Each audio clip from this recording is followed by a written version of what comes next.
Okay. Okay, thank you.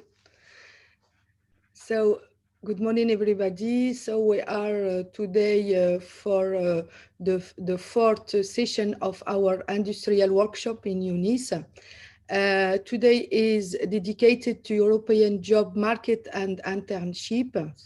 We will also give some description of the ecosystem around some universities in Valenciennes and Mons.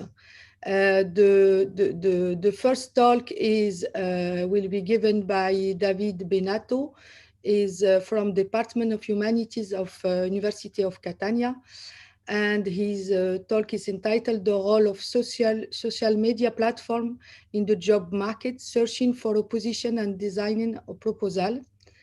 I think will be a very interesting talk about how to use social media to find a job for students.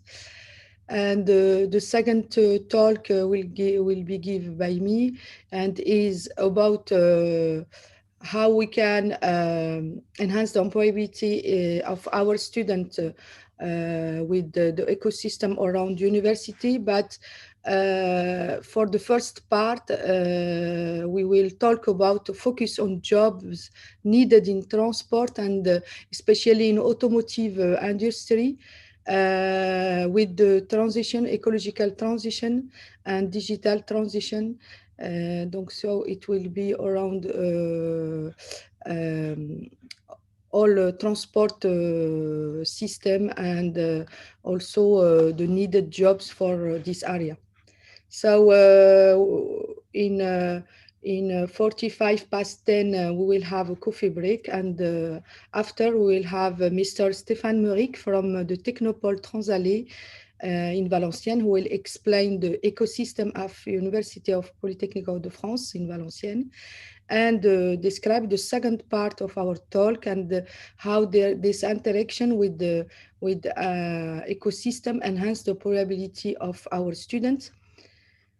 The same talk will be given by Mrs. Emerance de la Sensorie, which is Professional Insertion Alumni Services partner and of University of Mons, and she will describe the ecosystem of University of Mons, and also the interaction of this ecosystem and the employability of our students.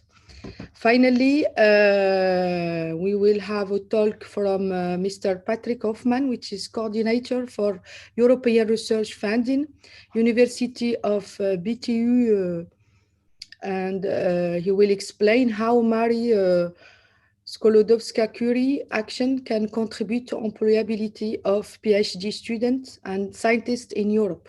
So an interesting talk. So I think is there Mr. Benato? You are there? Yes, I'm here. Good morning. Good morning. So I will give you. I can begin my talk. Yes, you can. You can begin. Yes. Okay. Please wait. I'm share my presentation.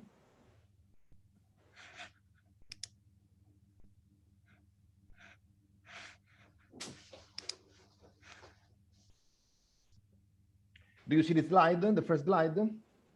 Yes, yes, it's good, yes. Okay, thank you. Good morning. I am Davide Bennato from the University of Catania, and today I will describe which is the role, the use, in which way we can use the social media platforms in the searching and designing a job proposal. So obviously my talk is addressed to the youngest people that are attending this webinar, but obviously I will make also an general reflection, a general think about the real usefulness of the social media platforms. So I'm trying to, okay. I will,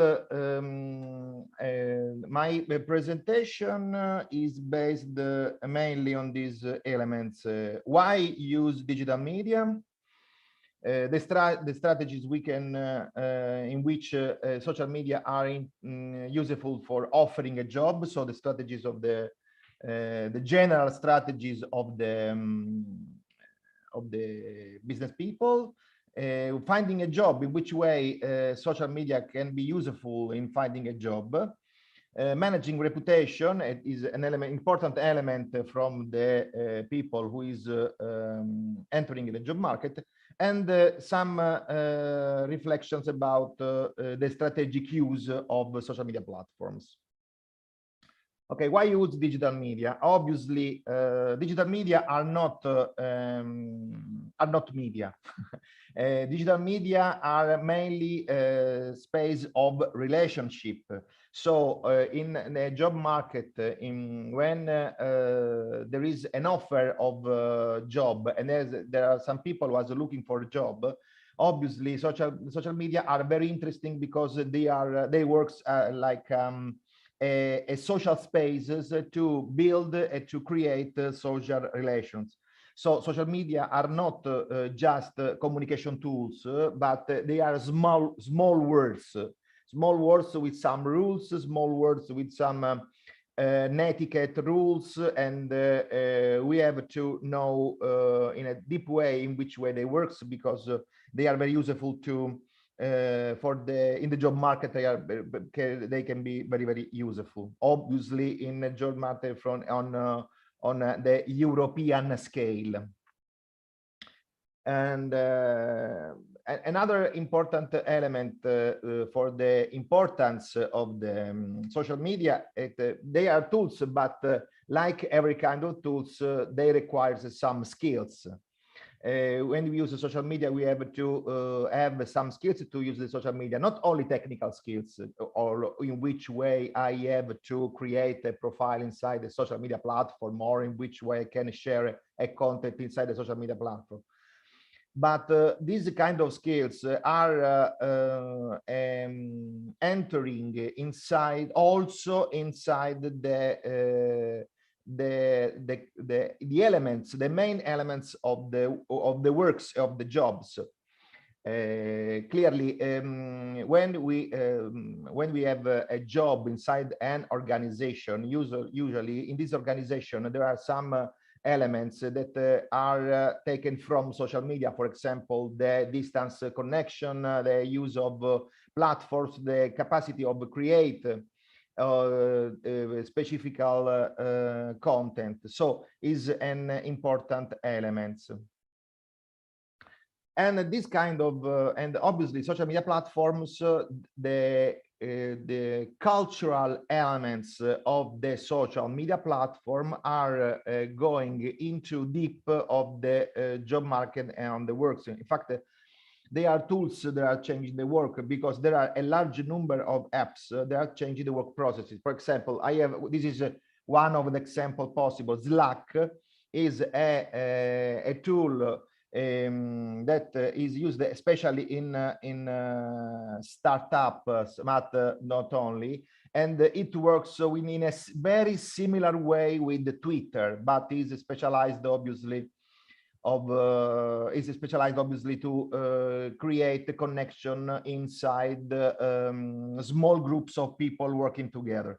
This is just one example I can do in which if you can use in a professional way Twitter, obviously you can use in the same professional way Slack, because the same model of Twitter is imported inside this platform, specifically designed for the working of small groups. I was talking at the beginning of my presentation that social media are not only tools, but they are small words. In fact, if we approach to social media platforms, so with the point of view taken from the social network theory and social network analysis, we can improve the use of the social media platform using strategies comes from social media, comes from social network analysis. For example, if we can use the connection we can create with Facebook, for example, but also with obviously LinkedIn, a more professional social media platform, for create a strategy, we can, in sociology literature, it's called the strength of work ties. What does it mean? It means that usually we create a connection with the people we knows in a very deep way. So they are friends, they are university colleagues, or they are people who we work with. But usually these words are homophily, or they talk about only they are specialized in an argument. For example, I'm a sociologist. My network of colleagues obvious is people comes from social science and sociology. So if we want to we want to meet another professional world, to meet another kind of people, for example, improve our skills in a professional way, or create a connection, so different opportunities in another discipline or in other organization, we can create weak connection, so weak ties with people comes from these different worlds, and they can works as a gatekeeper to let us go into this new kind of organization, new kind of job words. So for this reason, this is the strength of work ties. Strong ties are the people we are interacting with every day. Work ties is the people we use like gatekeeper to go into another kind of job market. So this is the reason because social media platforms are important, because they are tools that strengthen social relationship. They're a great channel for connecting with the people that can be an important career opportunities. What about offering a job? Obviously, in the last 5 years, 6 years, and the entrepreneurs are using a social media platform for offering a job. The data you can see, I'm sorry, this is a research I've done before the pandemic outbreak, and they are in Italian, but this data are this charted 5 years ago. And social media are used by companies for looking for people in case of job vacancies. In fact, I translate from Italian. In this research, I was a scientific research, male scientific researcher of this survey I've done in the 2017. The companies we send a questionnaire. They said that they use the social media platform mainly 83% for be more sharp, to improve the sharpness of the finding of candidate for their job. But usually companies can also make blunders or some mistakes when searching for candidates. The example you can see in Italian comes from a job request from the Telecom Italia company, now it's Telecom TIM. They were looking for a social media manager, but the skills they were looking for are mainly not social media manager, but a social media programmer. This is because usually, in some case, not usually, but in some cases, also the great firms are not aware of what kind of work profile, job profile they are looking for. And obviously they are in some cases there are some mistakes some companies are looking they do when they're searching for candidates. For example, they put together different tasks and different skills, and this is another kind of mistakes that great companies can do. If we approach to social media platforms, so from the point of view of the people who are looking for a job, we can identify some core elements that make social media very useful. First of all, I know this is trivial, but I prefer to underline not all social media platforms have the same importance in the job search. Obviously, the more social media platforms are professional, the more they are useful in job research. In this survey, in the same survey I was talking before, we can see that the main platform used by companies in where they look for a professional, they use obviously LinkedIn, because everybody knows that LinkedIn is a social network site based on the sharing of a profile based with the curriculum vitae. So this is having a profile in LinkedIn is important, but obviously it's not just having a profile in LinkedIn important. We are nowadays LinkedIn is also a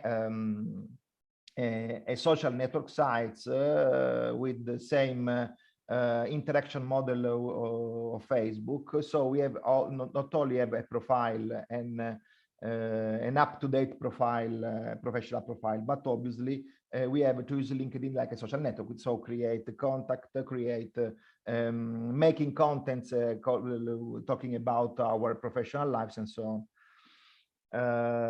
In fact, in the companies usually use for the reputation analysis for the selection of people use LinkedIn, but also Facebook is important, especially in the reputation analysis of the candidate. So social media platforms are very strategic elements to use in the job market.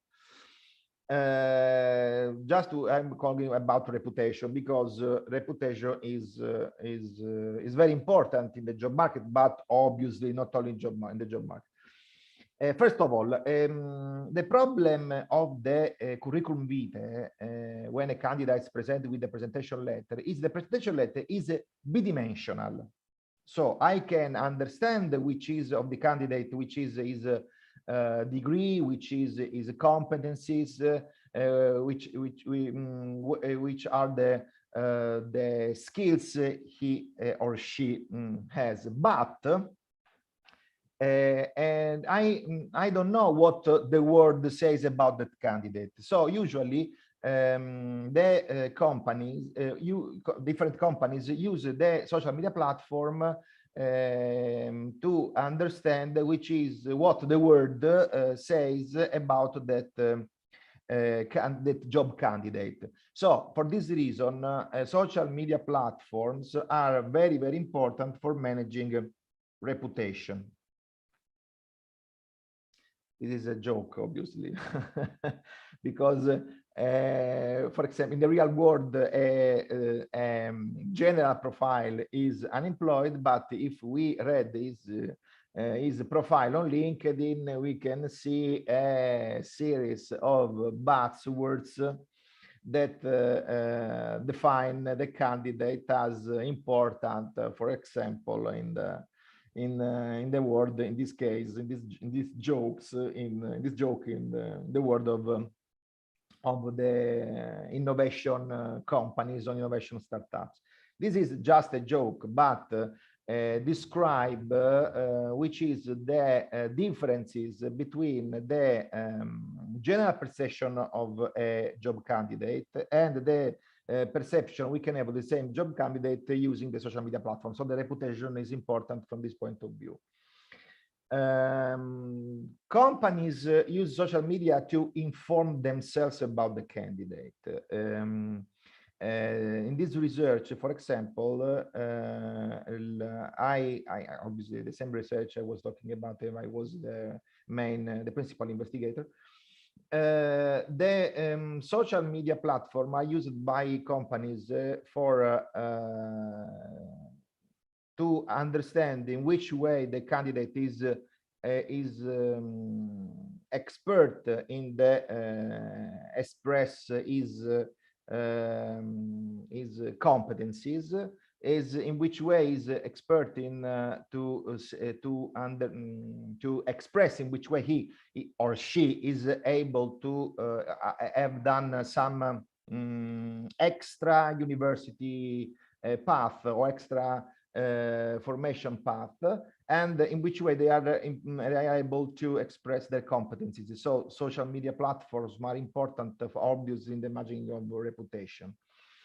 And this is a particular case of Italian, but companies carefully evaluate the candidate's social profiles. For example, in my research, in this research I've done, the Italian companies are very interested in the use of the Italian language, so not only in international, on a foreign language, but also the Italian language from the candidate. This is obviously important so also the way in which the candidate uses the Italian language is important also to describe his competencies in create interaction, and also to have a professional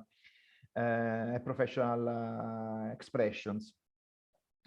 And but usually job candidates, especially when they are young, but not only, are completely aware of these processes. So they think, the main of the people think that the social media platforms are useful just for express their skills and competencies. But obviously, in the complex world of nowadays, in which the social media layer is going deep into the our social relationships, like a person, but also like professionals, obviously, is the way in which the digital world speaks about ourselves is an important point of view also for the companies. There is also a strategic use of the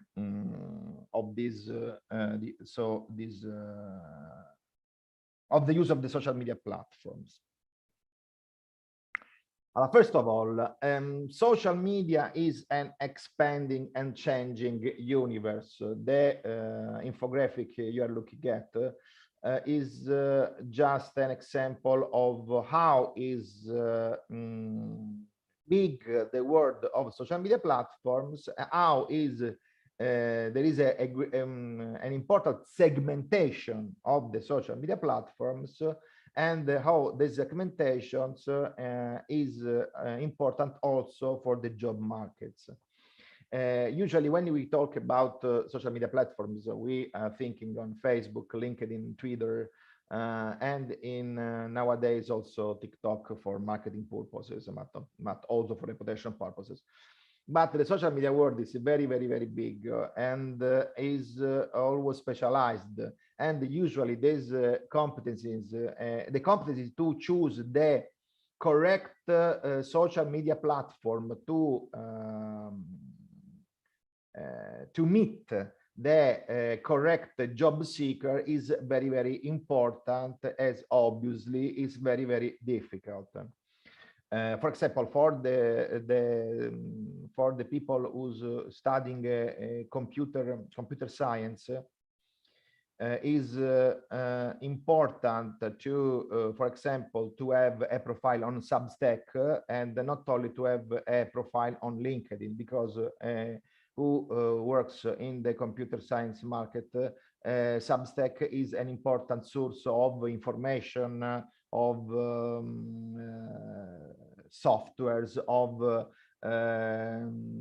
computer science projects and so on. This is just a general example I can do about it, but in this, if the social media platforms are becoming important every day, and the social media platforms have become very big, obviously there is a specialization of the social media platform. For example, if we look at a particular social network like Reddit is a strange social network because is interaction is a user experience model. It comes from the classical forum and a bulletin board system of the late 90s, the very early of 2000. But there are subreddit or their specific part of Reddit in which is very simple to meet people offering on looking for a job, because obviously this social media platform, the Reddit platform, is very near to the geek culture and to the nerd culture. So obviously these culture are very important for there are a great number of computer science professionals in this kind of culture. Obviously it's very simple to meet people of this kind of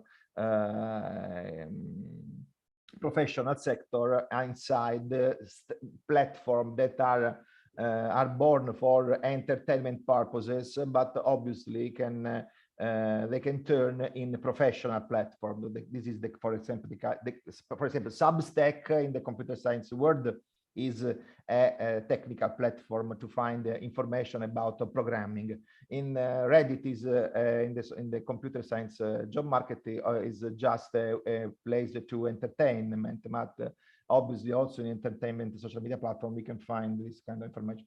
I wanted to underline the fact that the social media platforms are great in number and very deep in the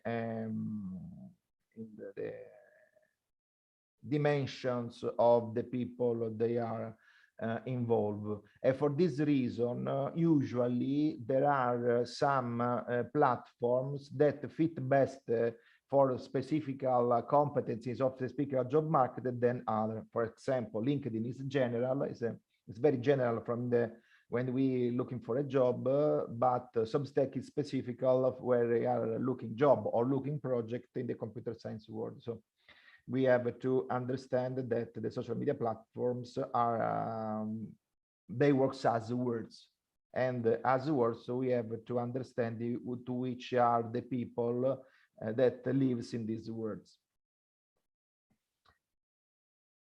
From a candidate point of view, from a job seeker point of view, when we are inside the social media platforms, we have to develop a strategy.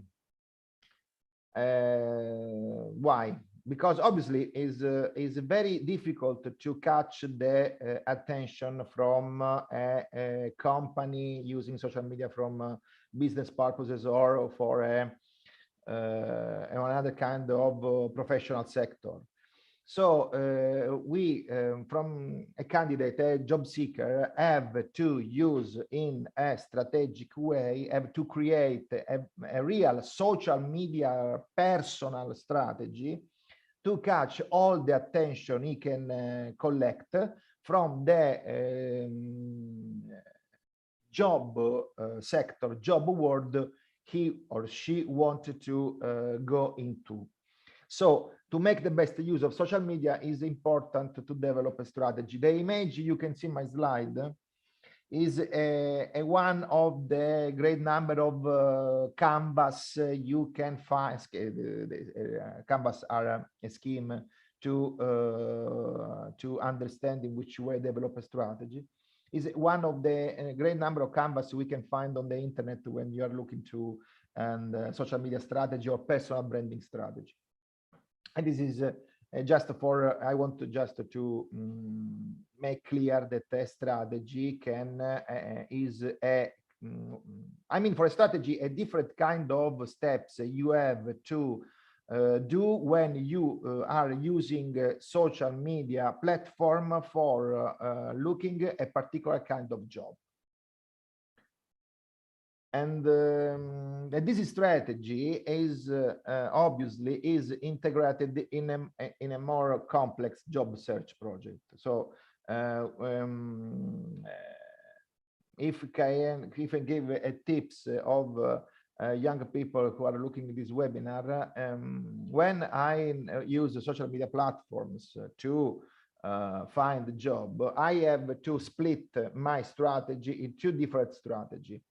A strategy to find the correct job sector I want to express my competencies, and obviously a social media a personal branding self-promotion strategy to catch to collect the interest, the attention of the companies I want to stay or keep in touch. So these obviously are strategies. So we have to choose carefully the steps we have to do inside the social media world to find the correct job seeker.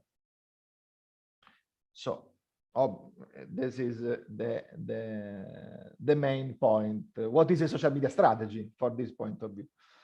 There are many ways to define what is a social media strategy. I will use the very classical one. A social media strategy is a strategy to use, is a way to use social media to collect, to have an aim, to collect to have a result we have to reach. And social media strategy is a way to make the different social space to communicate. I mean, usually a classical person using social media have different profiles on different platforms. I have, for example, myself, I have a profile on LinkedIn, I have a profile on Facebook, I am the profile of Twitter, I have a profile on Instagram, also I have a profile just for entertainment purposes on TikTok. But when I create content inside this platform, I want to, my tagline is always the same. I am a university professor specialized in social science using this platform for a reason. Usually, the platform is professional, like LinkedIn is professional reason, is for not so particular platform like Facebook is a personal or for keep in touch reason. So the real strategy in the social, when we use social media, if we want to reach and if you want to reach a scope, if you want to have some consequences in the use of social media, is to create the same topic we are interested in, or the topic that express in best way what are the job we are looking for inside these different platforms. We have to point out some elements. Social media are not communication channels, and not only communication channels. Let me to repeat this concept. Social media platforms are social words, so we have to understand in which way these words are working. Social media are spaces specially designed for social relations, and like any kind of social relations, they respect the rules of a social relationship. We have to be aware of the fact that different social media platforms are in different social media platforms. We can find different rules of use of that specific platforms. For example, in Facebook, we can post a great quantity of text when we post any kind of content inside the Facebook. When we use Instagram, we have to choose carefully the picture we post, and the text usually is very, very short. This is a technical, obviously described in this way. This is just a technical differences between Facebook and Instagram, but is also a different in the social use of Facebook from one hand and Instagram from the other hand. So when we use a social media platform and we want to understand in which way the social media platform works, we have to spend some time to understand which are the rules, which is the etiquette we have to respect to be accepted by the community that lives inside that platform. What I mean when I say to design a social relationship. Social relationships are not born. Social relationships are built. So we have to develop a strategy when create a social relationship. And social relationship, when they have a purpose, for example, in our case, we are discussing about self-promotion. We have to understand in which way design the interaction with people inside the platform, so the so-called social relationship, to reach our scope, and in this case to find the correct job. So we have to design this relationship, the relation strategy, respecting the social rules, the etiquette, or the constraint of the platform we are frequenting, or we are going into. So just for give some advices to the job seeker, we can define some elements of a social media strategy. I will use a classical model, very, very classical model we can find in the communication studies, the communication model of Harold Laswell. And I describe a social media strategy using the classical 5 answers, the WH, the 5 answers of the Laswell model. Who is talking, say what, to whom, how, and with what effect. The first element is in a social media strategy. I repeat, social media strategy from a personal branding point of view, or social media strategy I want to establish to reach a job seeker I'm looking for. Obviously, in this definition of social media strategy, we have to define who is communicating. Who is the person who are using the social media platforms in that way? A recent graduate, or a professional who is looking for opportunities, or a professional who is continuing to train himself/herself. This is important to understand, because usually when people, any kind of people, attend our profiles in social media platforms, is the message about ourselves we are communicating always is not very clear or sharp. Obviously, in a social media strategy oriented to find a job, we have our strategy to present ourselves in the social media world. The social media platform obviously is has to be very, very strong and very important. So the first element we have to understand about ourselves when we we are attending an social media platform is when I am talking about myself in this platform, which part of myself I want to express, my competencies, the fact I'm looking for a job, the fact I'm looking for a training, the fact I want to change the job I have, and so on. The second element of a social media strategy is the elements of the communication. What message I am communicating? The content I'm using to speak about myself, the content I use to speak about my interests, or the content I'm sharing on this platform about the topic I'm interested in. So what is the message? What the message is we are communicating? There is some more than 10 years ago, their classical Clue Train Manifesto. It is a classical book, blog in the first step, and the book in the second step of who wanted to change the way in which marketing and companies use internet to communicate themselves.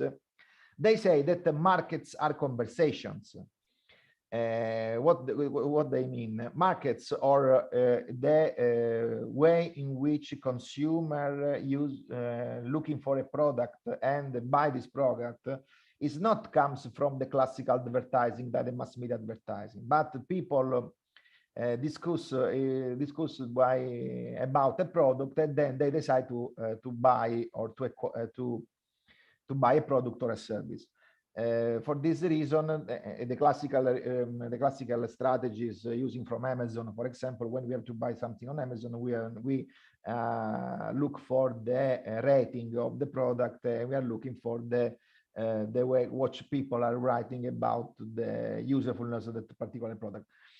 They say this comes in the market conversation. Obviously, conversations are not conversation with a bot or with an automatic element, but are conversation with the persons. So conversation are relationships, and relationships are stories. I think that the storytelling strategy, when we put any kind of content inside social media platform, is the best strategy we can use when we use social media. The content, storytelling strategy is important. The content we are sharing inside a social media platform, any kind of content speaks about ourselves. So the best strategy we can choose when we share content inside the social media platform is we have to ask ourselves which kind of story that content I'm putting inside the platform is talking about me. Is obvious. And so with this strategy, in this strategical use of the social media platform, we can create also a story about ourselves, what are our interests, which degree I'm have in which period, in which time of my life, and so on. So to tell the story about ourselves in an indirect way, or obviously, the storytelling of ourselves inside the social media platform is the sum of the content we are sharing inside that platform. So the sum of the content we are sharing in platform tell more about ourselves than we can imagine. Obviously, I'm not saying that we are the same persons of our LinkedIn profile, of our Facebook profile, but obviously the information inside the LinkedIn, the way in which we interact in LinkedIn, the content we share inside Facebook, and the way in which interact inside Facebook is a real story about ourselves, is a reflection of our identity about ourselves. So it's important.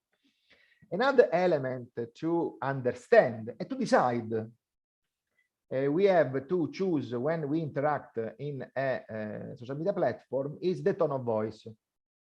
In marketing, the tone of voice is to choose if you want to be serious or you want to be ironic. Obviously, we have to choose the tone of voice of the content we share inside the social media platform in a careful way, because if we are too much serious, we give the impression to be boring. If our content are too much ironic or humoristics, obviously we give of ourselves an impression of not a affordable person.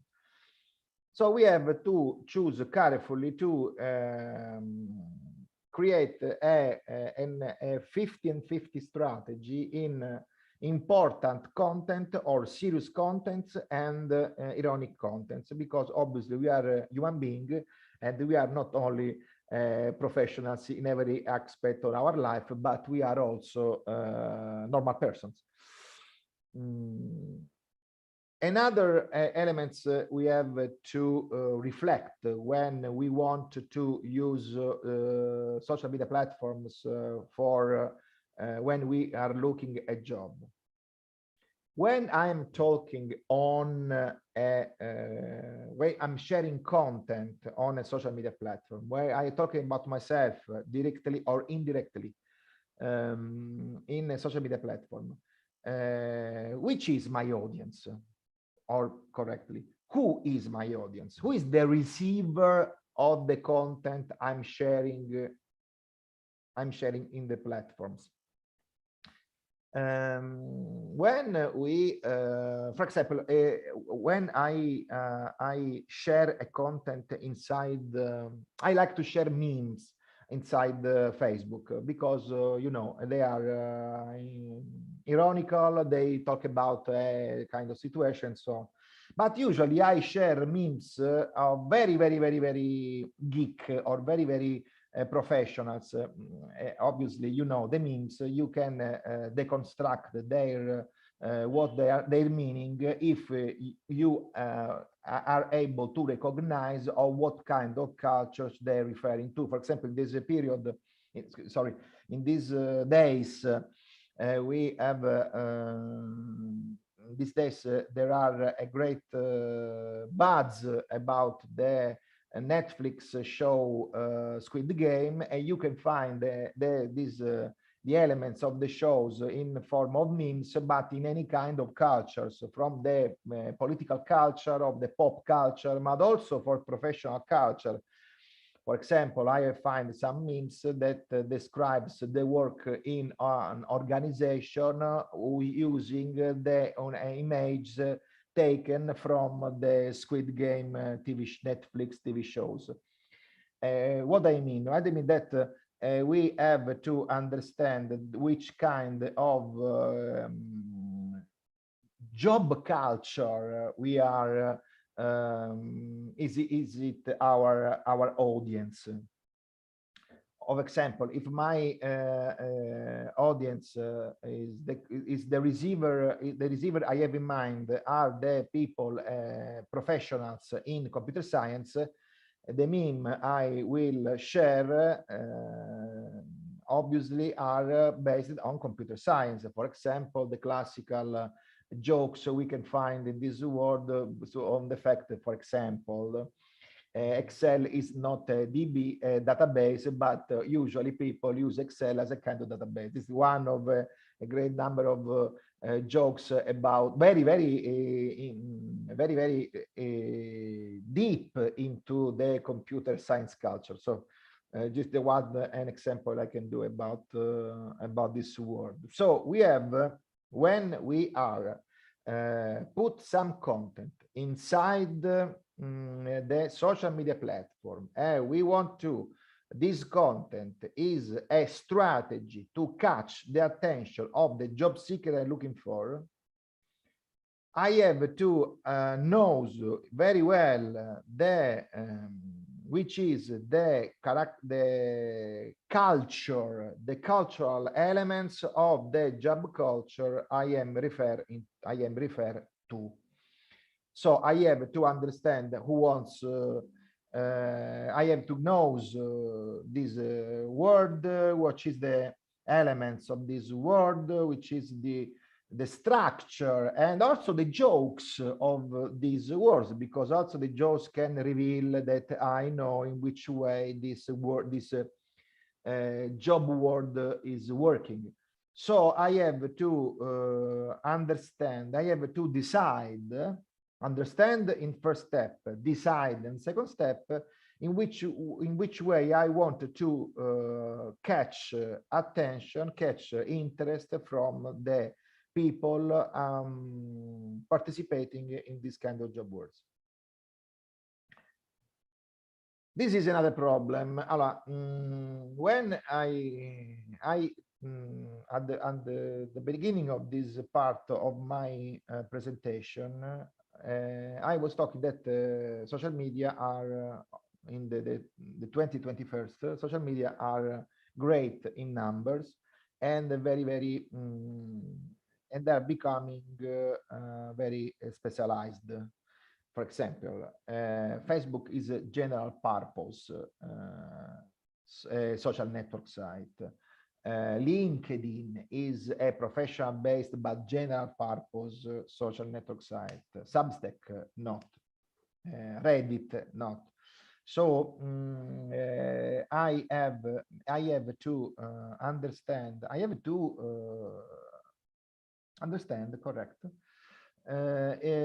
which are the social media platform that professional world is attending, because for example, these words are Facebook can be not the best place to find the professional, for example, in data science. I am, for example, I am interested in data science. I have to find the place, the social media place, the social media platform in which the data science community are interacting with, or for a professional reasons, or for entertainment reasons. For example, Reddit is interested from this point of view. So we have to understand, in a social media strategy, we have to understand which channel with platform we have to use. Is important to use, is a rhetorical question. Is important to use Instagrams to intercept, to find the, to grasp the attention of the data science job community? This, we can not answer to this question in a deep way. It depends of which kind of data science world we are working with. This is one of the questions to have to ask to ourselves when we want to create a correct social media strategy, a personal branding strategy using social media platforms to grasp the attention of the job seeker, of the job world we want to be part of it. So different social media platform implies different content that implies different technological rules, but we have to use the same tone of voice, because if you use the same things I say before, if you use a tone of voice too much serious, you look like boring. If you are too much humoristic, you look like not affordable. You have to create an equilibrium between being ironic or humoristic and being serious or obviously professional. The tone of voice is very important. Mm, there are many ways we can describe the importance of tone of voice and the rules and the relationship rules we can find inside the social media platform. I like to use this joke. If social media is plain with coffee, for example, for Facebook is I like coffee. In Twitter there is a great use of hashtags, and obviously Twitter is very short in text. So I am drinking coffee. In LinkedIn, obviously, is a curricular point of view. So I am good and drinking coffee. In YouTube is a video platform. So watch me as I drink coffee and so on. For the young people who was attending this webinar, there are some icons of the social media platform we cannot recognize because because they are always because they are that platform. For example, MySpace. I'm 13 and I drink coffee when so on, and dig here a bunch of popular articles about coffee because it is this meme, this image is a little bit old, but I think this is a great way to describe that we have to understand the social relationship rules, but they are also technical rules inside a particular platform. Different platform, different strategies, different social relationship rules, different etiquette, but same tone of voice. What is the goal to be achieved? Is not always the same goal, different strategies, different goals. For example, I wanted to position myself in a particular job market, or I want to improve reputation, or I want to involve some partners, make an engagement. So I'm working in a place. I want to work in a place, and I wanted to involve people that are already working that place. Or I wanted to create a reference group, a community. It's important to understand which is the goal we have to achieve, because obviously different goals, different strategies, different use of social media platform. So we have to keep clear. We have to keep clear which is the goal we want to reach. This is the rules, the rule for a social media strategy.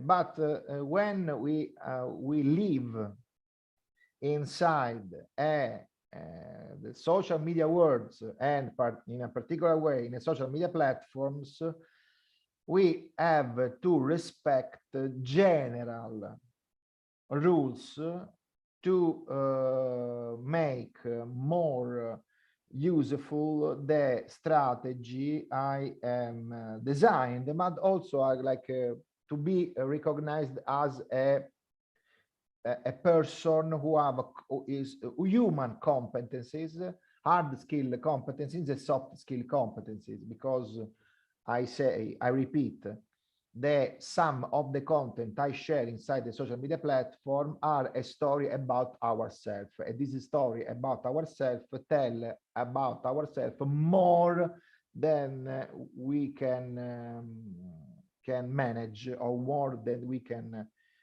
control. So which are these the general rules?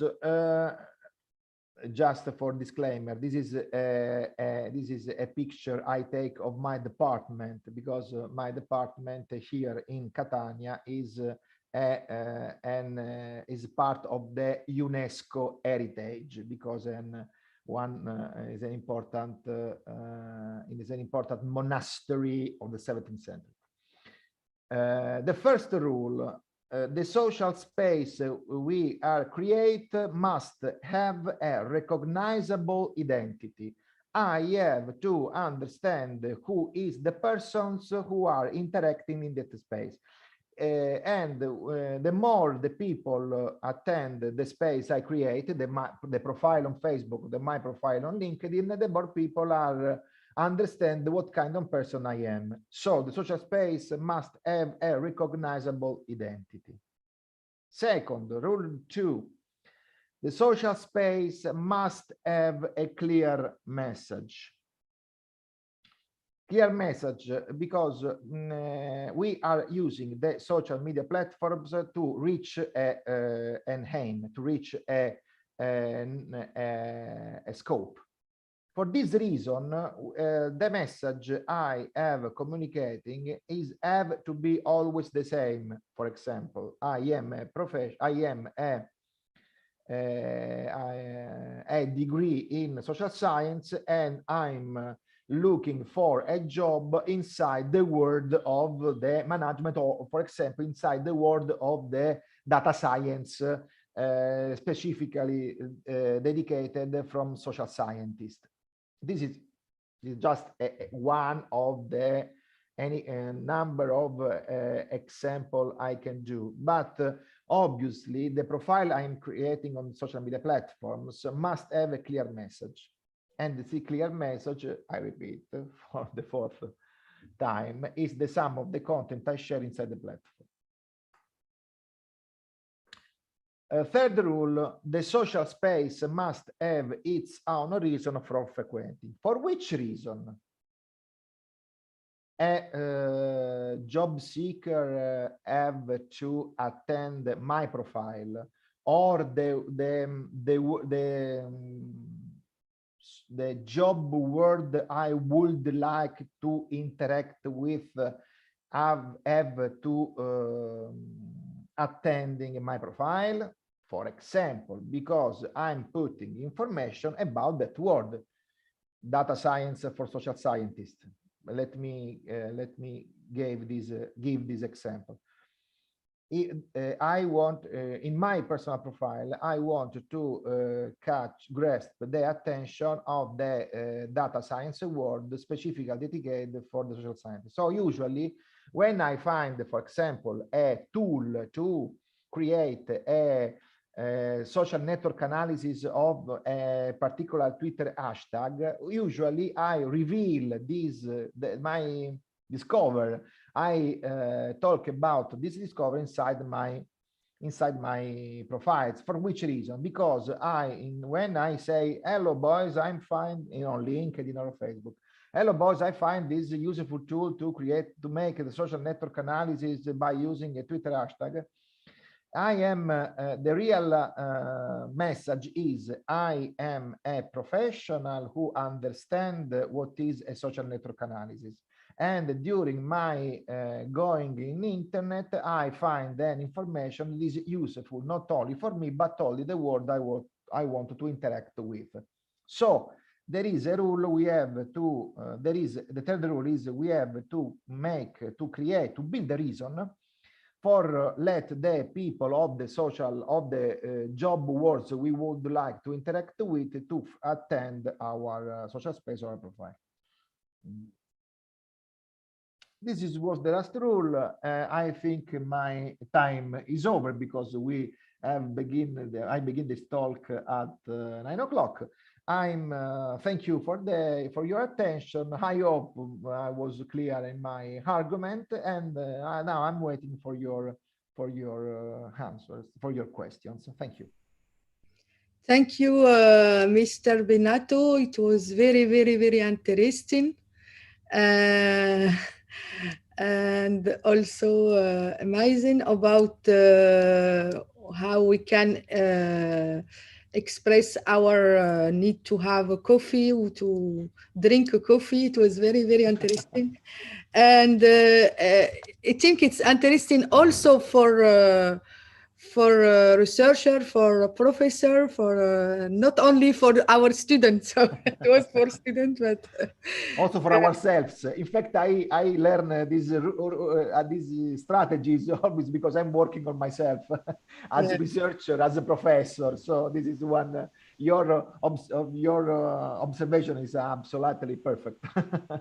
Because as you see, you said we have many media social tools, and we don't know how to use this, and because we have many objective, we can have not only professional objectives. So it was very interesting, and I will let someone who want to give a question. Do you have some question?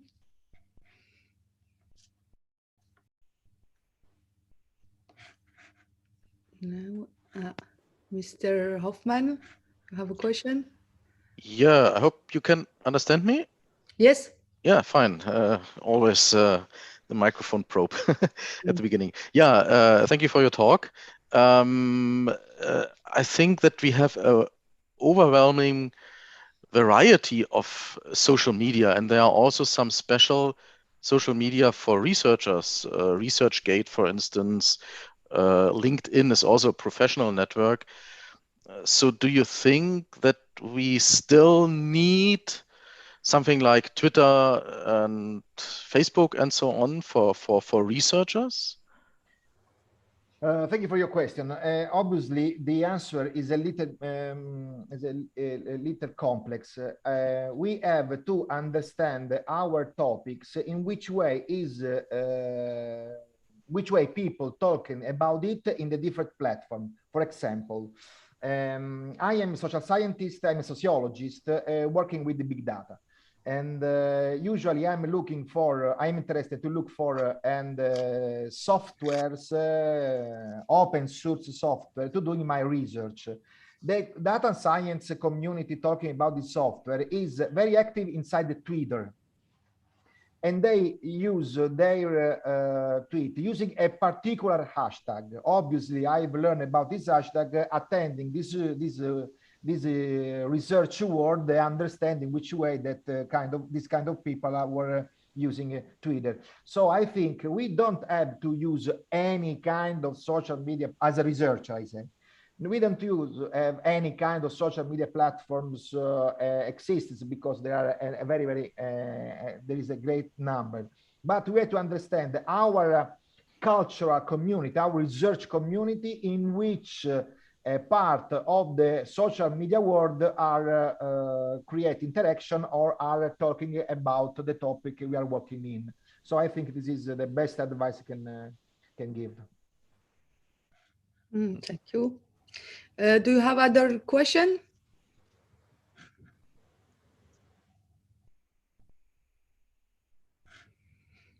Uh, so in the end, for our students, your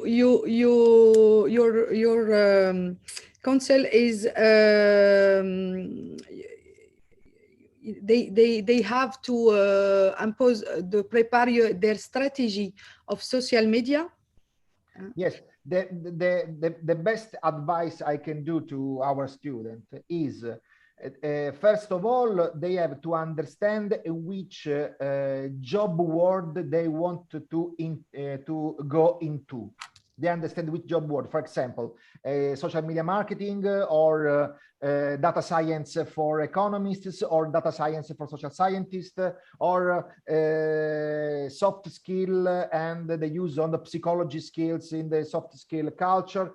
First of all, they have to understand in which job world they wanted to go into. And second, understand in which is the best social media platform in which this world is talking about themselves or talking about the topics that they are is important for that job words. And then create a strategy, create a way to grasp the attention of this kind of work. And what about Instagram for for looking for Instagram, job. I think it's only for some category of jobs. It's not for scientific or other. Instagram is strange because it is from we when we use Instagram in a general purpose approach. Obviously, Instagram is just to make selfie and make a picture about what we are eating. For example, this is the the Italy way of to use Instagram, but and about coffee. about not only coffee, no, For lunch, Italian, dinner. You know, I am from Sicily, so we can ice cream and granita. The Sicilian kind of ice cream is very very used. There are a great number of pictures of this kind of ice cream inside the Instagram, but there are some specific hashtags that we can follow inside Instagram that speaks that reveal some characteristic of the job world we want to interact. For example, I am interested as a sociologist to use digital data or digital platform data, and recently I find a particular hashtag inside Instagram, data science for sociologists, social science and data science. When you follow this particular hashtag, you can obviously there are no job offer in this in inside Instagram, but you can find some strange memes, strange pictures, but from this picture you can understand which is the job culture, which is the topic culture in the back of that kind of community. And this is a way I use, this is the way I use memes to understand some not clearly expressed dynamics inside the world of data science for sociologists. Mm-hmm. So you have some question in the conversation. Is Mr. Carmela Giacchino? Mm-hmm. Thank you for your wonderful presentation. I have a question. How can we understand if we are dealing with the serious job offer in social media platforms or not? One element I don't describe in my presentation for a reason of time is that we can collect information about the job offer of the job offer. For example, I can find information about a company, and I collect information to understand if this company has a serious approach in the use of social media platform for a job offer or not. I think there we can understand by collecting information about a company, and especially collecting information about a particular profile who is posting the job offer. We can understand if they are serious or not. Is this, but I can say that we have to create this strategy, collect information about the people of the company is offering a job, always also when we have a face-to-face interaction, and when they make the first meeting with these people, because obviously we can understand if they are really interested in our job or in our profile or not. I hope I have okay answered. So there is no other question for Monsieur Benato? No? So thank you very much, David, and thank you. I think it's well interesting. So we can have the second talk is for me. So I will give you my presentation.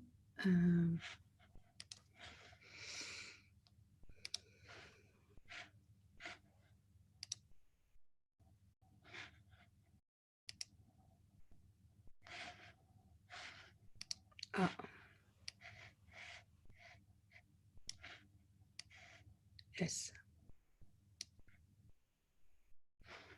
So there is my.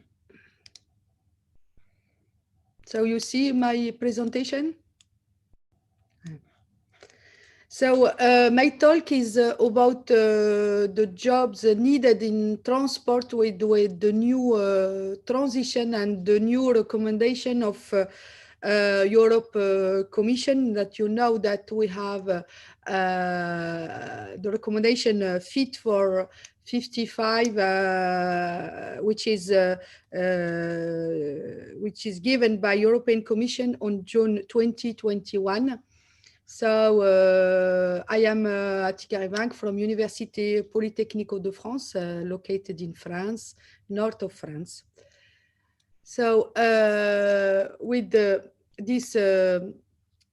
Green Deal, what we have to do in 2050 is full decarbonization of in Europe. So it's will be difficult to do this. So there we have the history of carbon emission for transport between 1990 and 2015. You see that we have the rate of carbon emission was very increased, and we reach 137 million of ton of carbon emission. So it's very dangerous for our planet. So the requirement of Europe in 2030 is to have less than 1990 million of tons of carbon emission. And in France, we have 30% of national carbon emission is due to transport. So to decarbonize our vehicles, and it's very important to reach the emission in carbon, which will be under 4 million of ton of carbon by 2050. So the Green Deal scenario is changed. So we have to replace our thermic vehicle by electric vehicles, and also by hybrid electric vehicles. So you can see in green, in gray, you have the rate of vehicle, thermic vehicle, and in green you have electric vehicle. In dark green we have a hybrid electric vehicle, and in black you have electric vehicle only. So because in hybrid you have two type of vehicle. You have hybrid vehicle with the thermic, and we have also hybrid vehicle with plug-in, which can be plug-in and can be charged by plug-in. So if we don't do anything, we are in the conservative scenario. It's the third scenario. So we will reach only 30. Only I think 46% of electric vehicle. But if we do the second scenario, which is the green grout, which was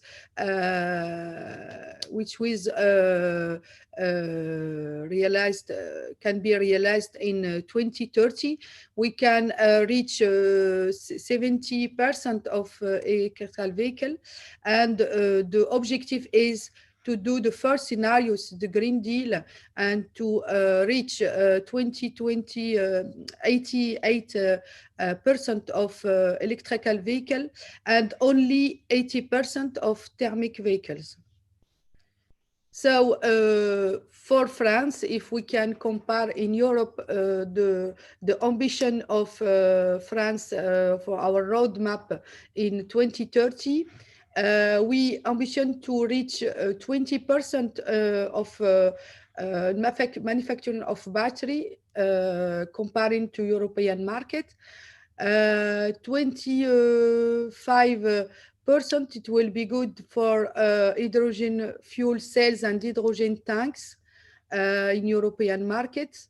And also we ambition to reach 25% in power electronics process in European market, and many connectivity and services related to this connectivity. We need to reach 15% comparing to European markets. And also we are very interested to circular economy like other part in Europe, and we need to reach 8 factories dedicated to circular economy, and also many units for charging infrastructure by 2030, and we must reach 800,000 of units by 2030. So all this change needs some investment by 2025, and associated and can give many impact. The impact the creation of job, the impact environment, and also they create some value. Donc we can say by difference for each part. For battery, we can invest 6,060 million of euro to address 2 million of vehicle, and to create 16,900 of job, and also to create 2,000 of million euro of value that can be created, and but also to decrease the quantity of carbon emission, don't be between 0.8 and 30.2 million of ton of carbon emission. And also we can contribute with hydrogen fuel cell and hydrogen tanks. Power electronics is in the third part, but many values value can be done with charging infrastructure, because the job is not known for the moment, but it will be very important also. And we will reduce also with we can see this with intelligent transport system, which can manage all smart grid, and we will have mini reduction of carbon emission also. So the challenge of automotive industry is the following. We have to respond to the climate challenge and also create long-term employment in France. I think it's the same challenge in Europe, and it's an impossible equation for the automotive sector. And that need many to have a good strategy and a good deal to reach this objective. For the moment, we can present the sector, the employees in the sector of automotive. This sector represents around 360,000 of employees. We have excluded temporary workers. The north of France is very important also for automotive. We have 45,000 of employees, and the biggest area is around Lyon-Rhône-Alpes, which gives 63,000 of employees, and only for automotive. But if we consider all transport, the north of France will be more important, because we have automotive industry, we have railway industry, and we have also logistic and supply chain. manufacturer. So there you have the part of employee by sector in automotive. It depends if we have equipment manufacturer, if we have a subcontractor of automotive, or if we have maintenance company, and also. So excuse me.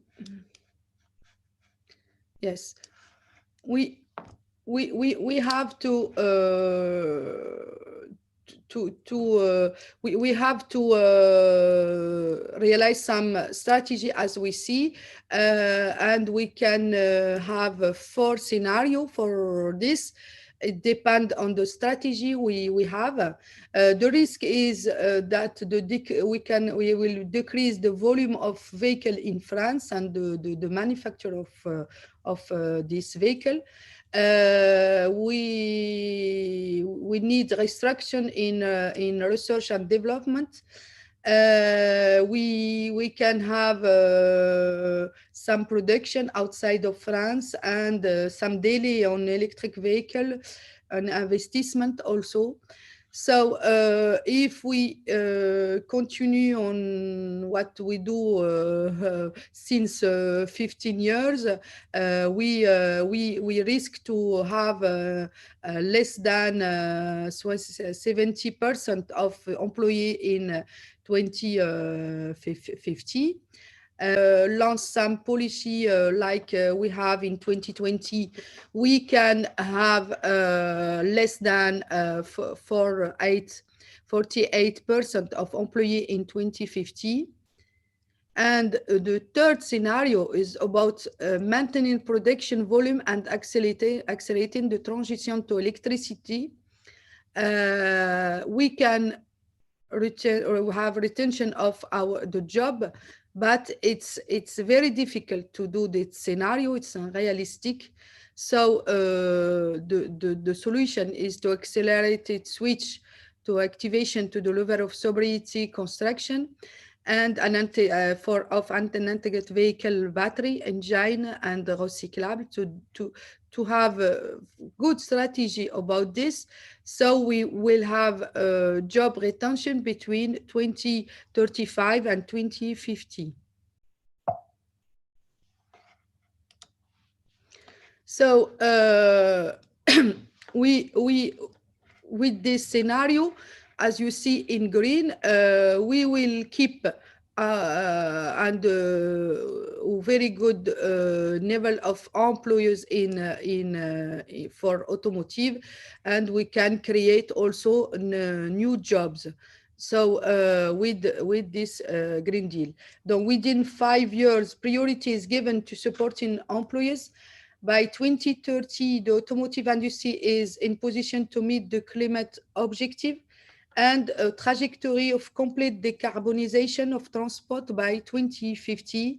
And this will be adapted to the recommendation Fit for 55. So the solution is to take stock of the effect of current economic crisis on the production and prospect of industrial sites in the automotive industry. We have to establish projection of the evolution of disemployment, recruitment in the automotive industry at the national level by region and by family and by trades. We have to identify and assess the risk of job losses by business line and offer continuing training and mobility to secure the career path of exposed employees. If we give the example of maintenance companies, they have to do some continuing training for their employees to to have the skills which will be adapted to new jobs for new vehicles. So we have to do so in continuity if we have to have no problem to decrease the percentage of employees. We have also to update the result of prospective study on employment and skills need in the automotive industry, taking into account the effect of current crisis, health and economic, because we have the ecological transition, but also we have a health transition and economic transition and digital transition. So we have to take into account all the transition to develop our strategy in this sector. We have also to identify, if applicable, the qualitative changes in a profession generated by this economic change, as I have described, the new skills, and we will talk more about this.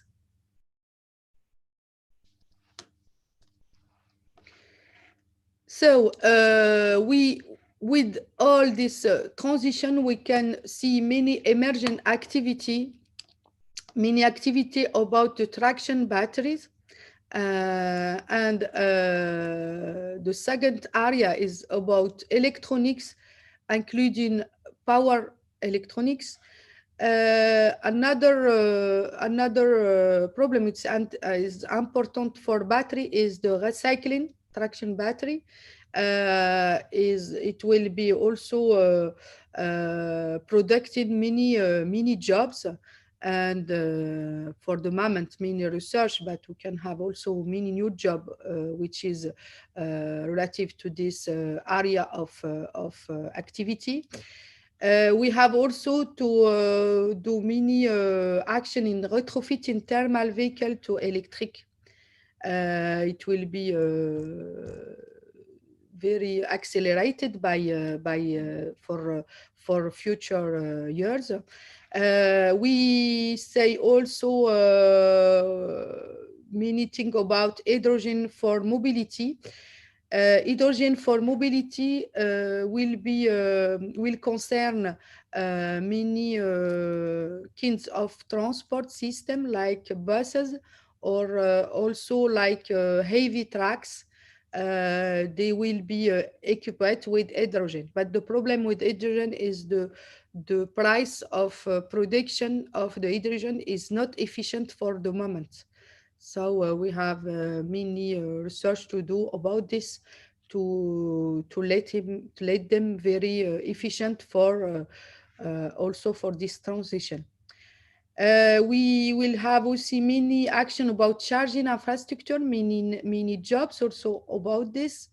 For charging infrastructure, we have also can have a smart grid infrastructure, which needs also many employees for planning, for supply chain, for networks of charging, which will be virtual networks of charging infrastructure.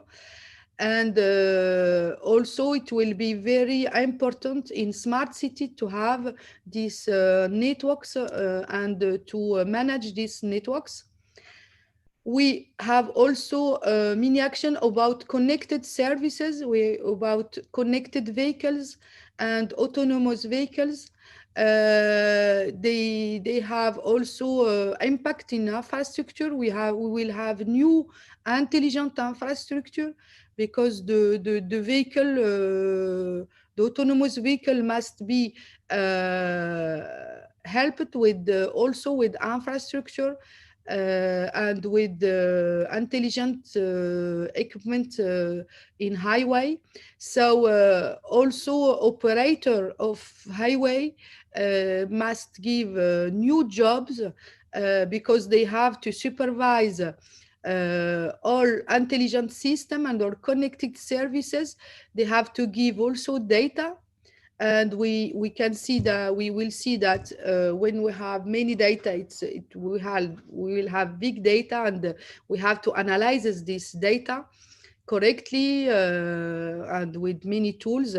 So skills in development and emergence by 26 will be there. I think big part of these skills.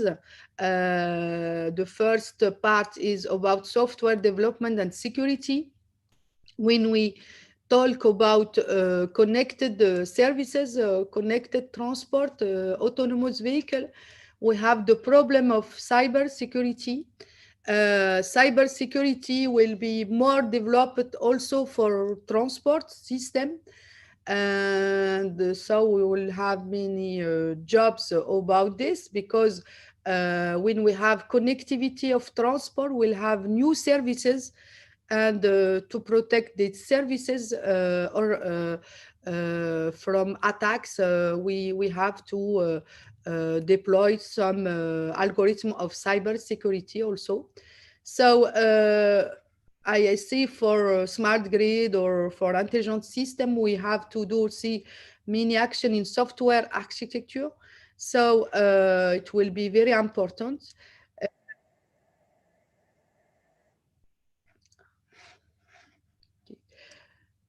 Industrial, also for industrial data, for also for some languages like Java and C and C++. We can have also jobs about user experience with digital ergonomics, with also user experience, how to conceive user experience, UX. We have also new services about sound engineering. Sound engineering has to be managed. We can spatialize this sound. You can have indoor the vehicle your proper sound, and your other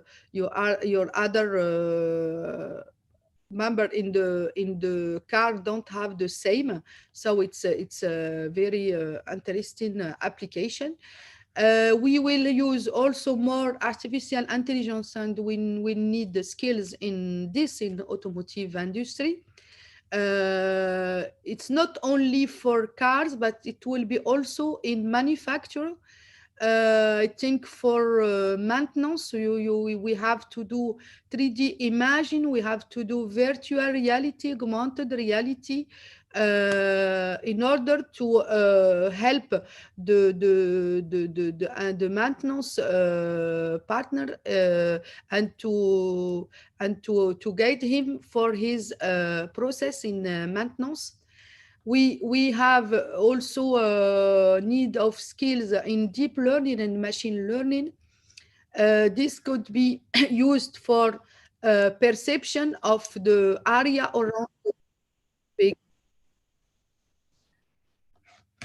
Excuse me. Yes. So this.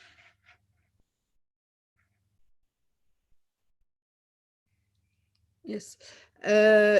So also we need skills in Internet of Things, and it will be important for us to have these skills, because Internet of Things is also for vehicles, but also for manufacturers. So it's industry 4.0, which is future of the industry in automotive, and it will be digital, and also many connected between all robots and manufacturing tools in this area.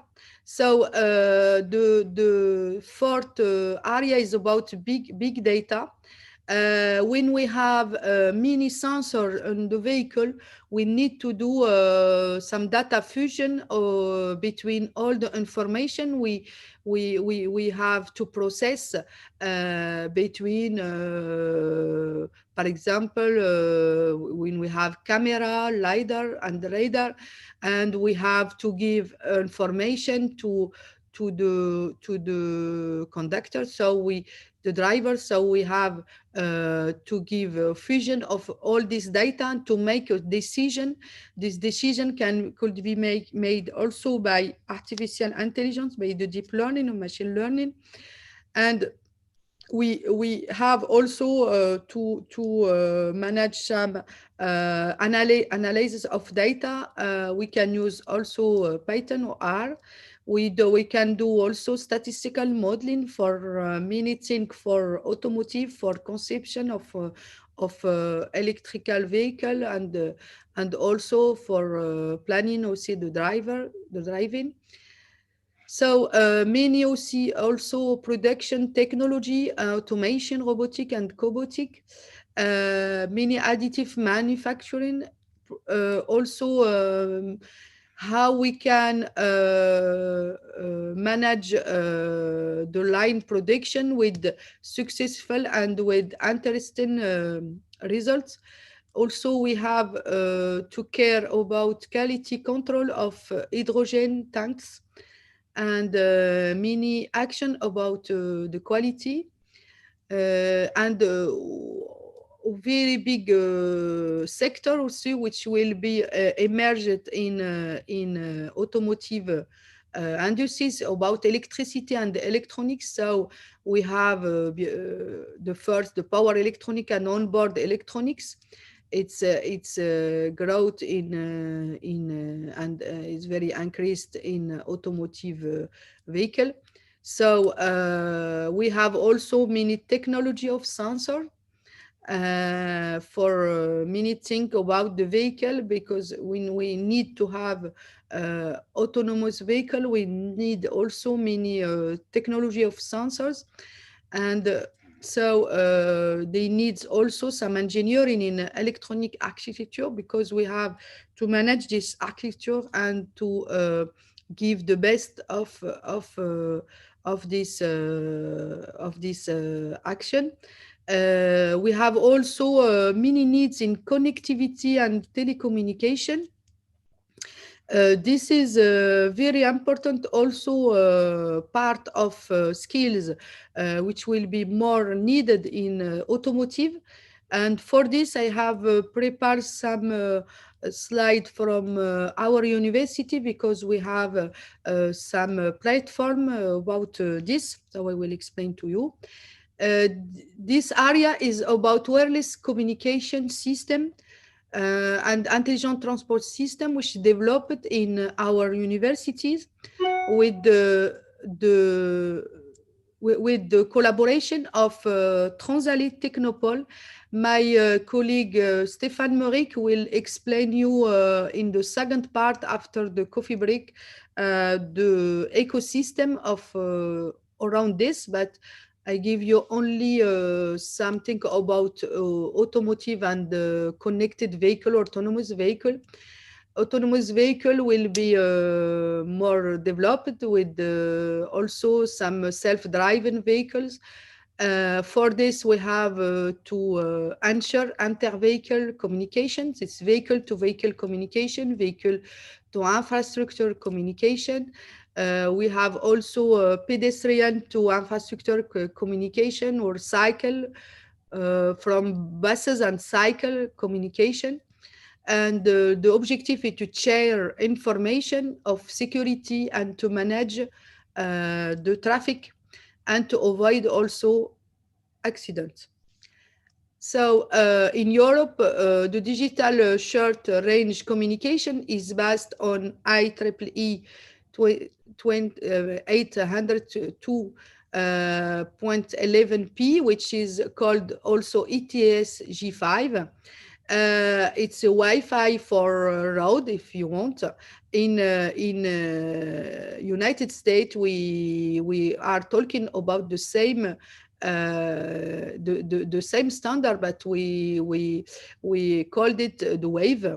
And but in Europe, the HC name is HC ETS G5. So this is dedicated to vehicle to what we need, vehicle to X, vehicle to everything communication, which is enable vehicle to communicate with other part of the environment. I say it could be infrastructure. It could be with other vehicles, or where with cycle, where with motorcycle, with pedestrian, and so it could be also the cloud of the infrastructure. So V2X communication sets out to resolve two main problems: safety and mobility by securely exchanging information such as speed, acceleration, the position and direction of travel. So the objective is to reach 20%, to reduce the accident by 20%. For this, we can use cellular networks like 4G or 5G communication. The latency is not good for 4G, but it's more interesting for 5G. And for dedicated standard, we have we say ATG5 with dedicated short range communication. This could be used for many services and also for communication. So there I explained some European project. This project is about communication vehicle and the deployment. Europe is deploying communication system and services all around the Europe. So we have participated to many projects. The first project is called Scoop project. As you see, there's some point interesting in this Scoop project is in red. We have deployed some we have assumed some highway by ATSG5. You have in gray the corridor, which is another project, corridor project, which is with from Rotterdam, Frankfurt, and Vienna. And we have also some cross test between these two projects. The second project I present is Intercore. Could you please put in presentation mode the slide, please? It's not, you have your not. Yeah. Excuse me. You have to say me before. So Intercore project is what we see is not Horizon 2020 or Horizon Europe, but is Connecting Europe Facilities Program. This is project for deploying some new technology in Europe. We for Intercore we have 16 partners and is about 30 million of euro between four countries: United Kingdom, France, Netherlands, and Belgium. And at the moment we have Sea project, which is using 15 cities in Europe, and the objective is to have 6,000 of kilometers, which will be equipped with short-range CTS, and also to have a large expansion of this equipment with the CTS in all the Europe. So an example of what we can see with this communication vehicle, we can have in-vehicle information with signage. We can have what the speed we have to do with in approach for some dangerous situation. We can have this. We can have also for each track which speed we have to lead. In our campus, so we have a track which will be I think presented by it's called Girovia, and will be presented by my colleague Stéphane Meuric. after the coffee break. We have also a platform called Cifra, which is a vehicle which equipped with communication tools and also mini action of cybersecurity with the students. So in this we have the platform. So we can equip Cifra with camera, LiDAR. We have also radar technology and also ETH G5 for communication.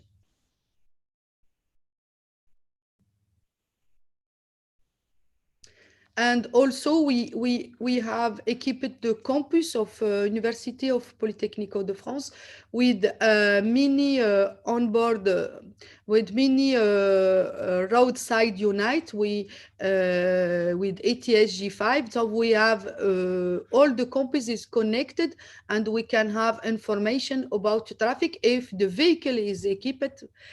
Because we haven't equipment for all body, but we have for I think for 15 vehicles we do we do many experiment of this, and we are linked to highway which is equipped with the SANEF and with the DIRNOR, which are the operator of highway around our university. And it's very interesting to do experiment with this.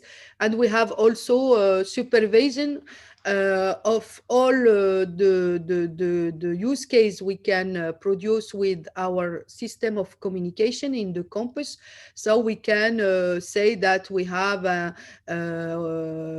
we have warning of walk roadside with in our roadside unite. We can give this information. This is some example of equipment of ETH G5. And we have mini equipment in fixed roadside unite or onboard the vehicle, which we called onboard side unite. So we have also the interface to supervise all the use case. So it's the end of my talk. I thank you. And if you have some question, I am there.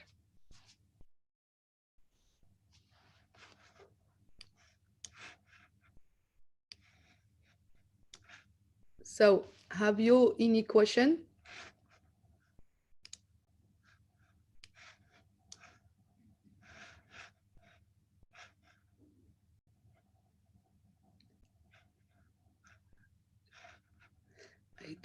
I don't have if there is Yeah, maybe if no one wants to start, then maybe I can just ask a little question. In one of your first slides, you showed that you are expecting in 2030 20% of the I think the transport system, not the transport system, but the cars running on battery and 25% on fuel cells. So that was a projection for 2030, I think. And I just was wondering, because I know in Germany that the focus for large cars, so that means transport cars, the projection is more, or the focus is more on fuel cells. So actually, it's expected that much more fuel cells vehicles will be operating than battery vehicles, just because you need for large cars you need too big battery, and it will not be possible to have that long distances without charging again. So I just was wondering whether there's a different policy in France, or was it only for France, your picture? That was what I want to ask. Maybe it's not the focus of your talk because you're talking more about digital equipment, but that was what I was just wondering. Yes. what I present there is it's not real at the moment, because we are like many other country in Europe. We are with fuel cells and with thermic vehicles, and we need to do many innovation in battery to deal with this and to reach our ambition. But I explained some. This is a study which is done by Association of Automotive Industry, and it's give in the conference which called the FIL in Lille. It was in September this year. So it's very interesting, and it's the view. If we have to, we must pursue the Green Deal and to do this, but it's not the reality for the moment. It's our ambition. So we need to reach this, but it's not realistic for the moment, I think. If the battery is not efficient, because it's not efficient for the moment to do the battery, and also the problem of cycling and many other problems we have to deal with. So, and I am a specialist for I think connected and autonomous vehicle, intelligent transport system, and not and we do something about smart grid, and with CATS we can also manage smart grid. But I am not specialist in battery, but or in hydrogen, but this is what they want to do for our automotive strategy in France. And the objective is to say to students that it will have new jobs, but not the same job in automotive than in the past. So the automotive manufacturer or the equipment manufacturer, also maintenance companies, have to change the job. So we don't, when we have to repair a thermic vehicle, it's not the same that to repair electric vehicles. So many jobs have to progress, to change, and to, so I think our goals of our university is also to give this continuing training to develop these new jobs, and to have new skills which could accompany this ecological transition and this digital transition. It's our job to do this and to be aware of this. And it's I give this for automotive, but I think also it's the same for railway. It's also the same for many other area. I think which are have to be changed to fit for 1555. So well. Other question? Oh, I am sorry for presentation, because one moment I have some problem with my screen. So well, I think we'll have. I will present. I think.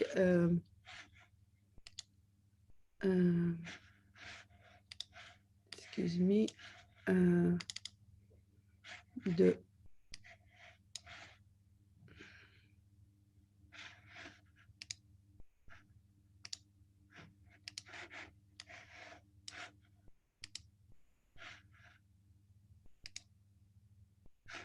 So I think.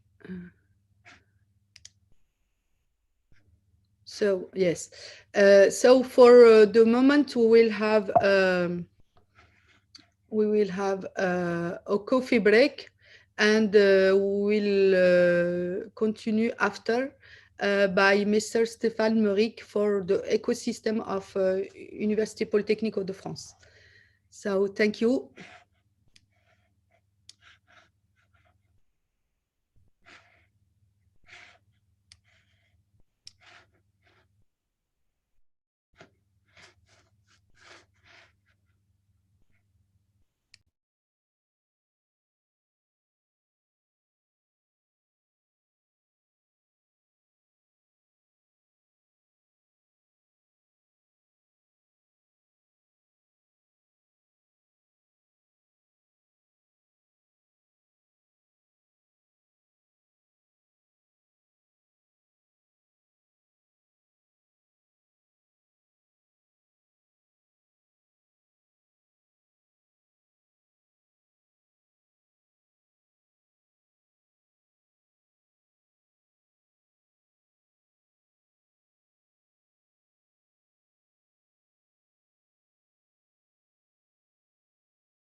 Hi, Mr. Morik.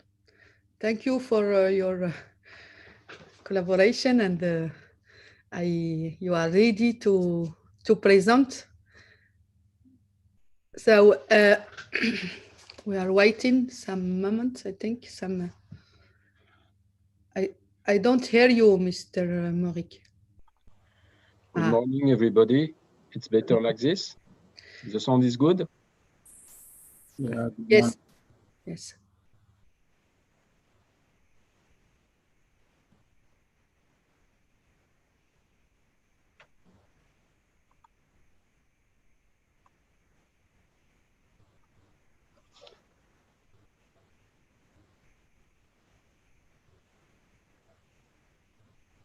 Okay.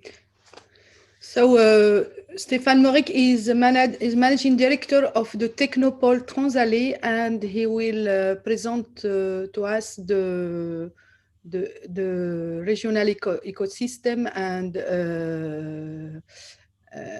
it concerns our Université Polytechnique de France, and it will be focused on transportation and mobility.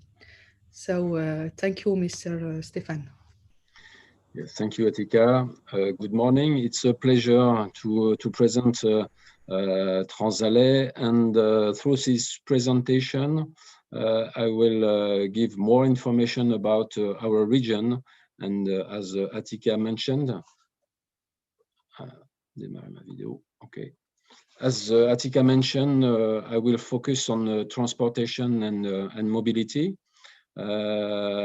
So I am Stéphane Meuric, and I'm the managing director of the Transalais Technopole, which is located in Valenciennes, just in front of the university.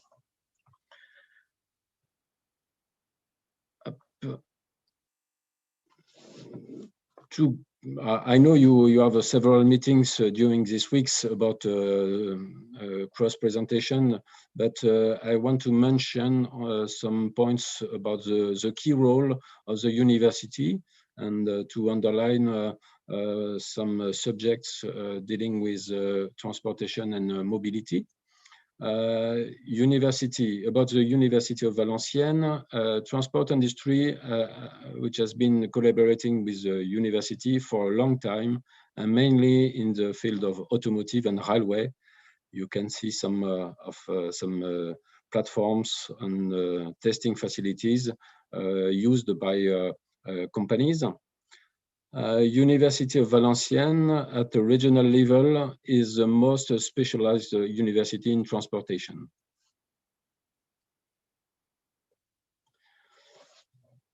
About the university, I'm not part of the university, but I am strongly connected with the universities, with all the activities of the university.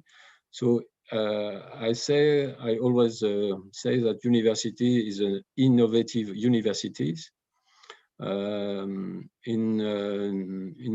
the 1999, the university decided to create its own subsidiary, Valutech, for valorization of the research of the university.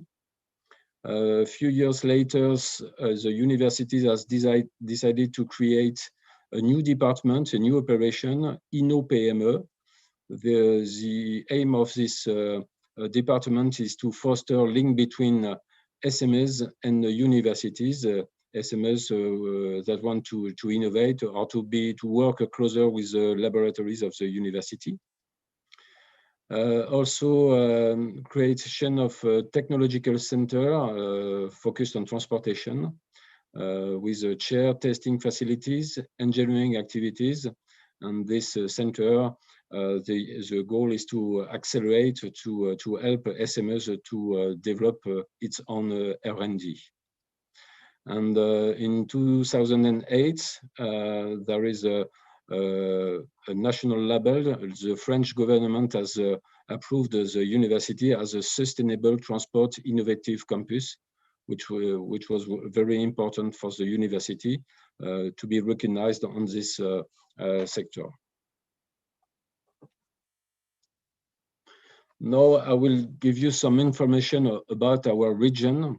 The new name is the Hauts-de-France region. It's, we can say, the Northern France region. It's a major business center in Europe, leading the field in major economic sectors. The first railway cluster in France, the first automotive cluster in France, and mainly on production, and the third logistics hub in France. And about Valenciennes, 70% of the regional railway activities is concentrated on our city.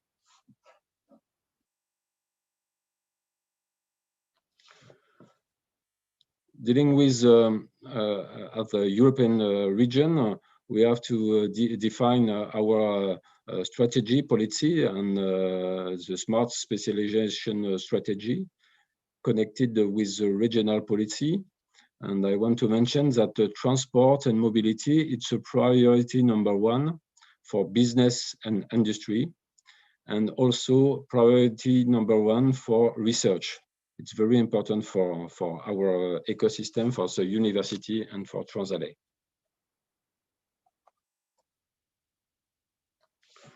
Another point about the regional assets. We have regional industrial clusters gathering car manufacturers or trade manufacturers, suppliers, subcontractors, engineering firms, universities, and mainly two of them for the automotive. The name is ARIA, which is connected to the national automotive clusters. They have several missions: innovation, competitiveness, human resources, and employment. And it gathered 400 companies.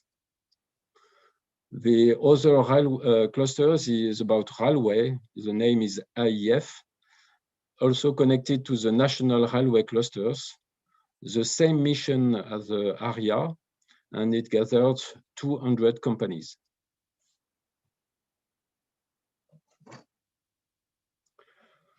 Also, in our ecosystem, we have innovative key players. iTrans, it's the name of the competitiveness clusters. So I'm sure you know the competitiveness clusters. Is the main goal is to foster innovation, putting together companies, universities, and higher training. And iTrans is one of the 15 clusters awarded world-class status by the French government, and its focus on innovative transport system. There is also Ralenium, which is the name of the Technological Research Institute dedicated to railway innovation. The University of Valenciennes is strongly involved in this Ralenium Institute. And LSAT, which is the name of the regional academic cluster, gathering universities working on a mobility subject. And this academic clusters is managed by the University of Valenciennes. And with this regional key players, we want to go further with the university and with Valenciennes. And all the key players, the economic and the industrial clusters, the university, the local authority like Valenciennes Metropolis and the region, the Chamber of Commerce, had decided to create a new kind of ecosystem, a technopole, and we are building this ecosystem. The main goal of this technopole is to create an innovative clusters through an international technopole of excellence, innovation, research and training, and of course, dedicated to sustainable transport and mobility. This ecosystem, this technopole, we want to create a resource center for companies, automotive, railway, new mobility companies. And we have keywords: innovation, R&D, human resources, technology, testing facilities, and promotion of companies, of innovative companies, but also promotion of research results, for example. For this Technopole, it's very important also to associate students and scientists. So it's a mix between industry, economy, and research and training. I just want to mention a brief definition of Technopole. It's an organization managed by specialized professionals whose main aim is to increase the wealth of its community by promoting the culture of innovation and the competitiveness of its associated businesses and knowledge-based institutions. And to reach these goals, a Technopole must stimulate and manage the flow of knowledge and technology amongst universities, R&D institutions, companies, and markets. To facilitate the creation and growth of innovation-based companies through incubation and spin-off processes. And also we have to provide other value-added services as well as high-quality space and facilities. Transalais is member of the EISP, which is an association of international association of science park, Technopole, and area of innovation. So we decided to gather on the same site industrial clusters like ARIA, IEF, higher education with a university, research,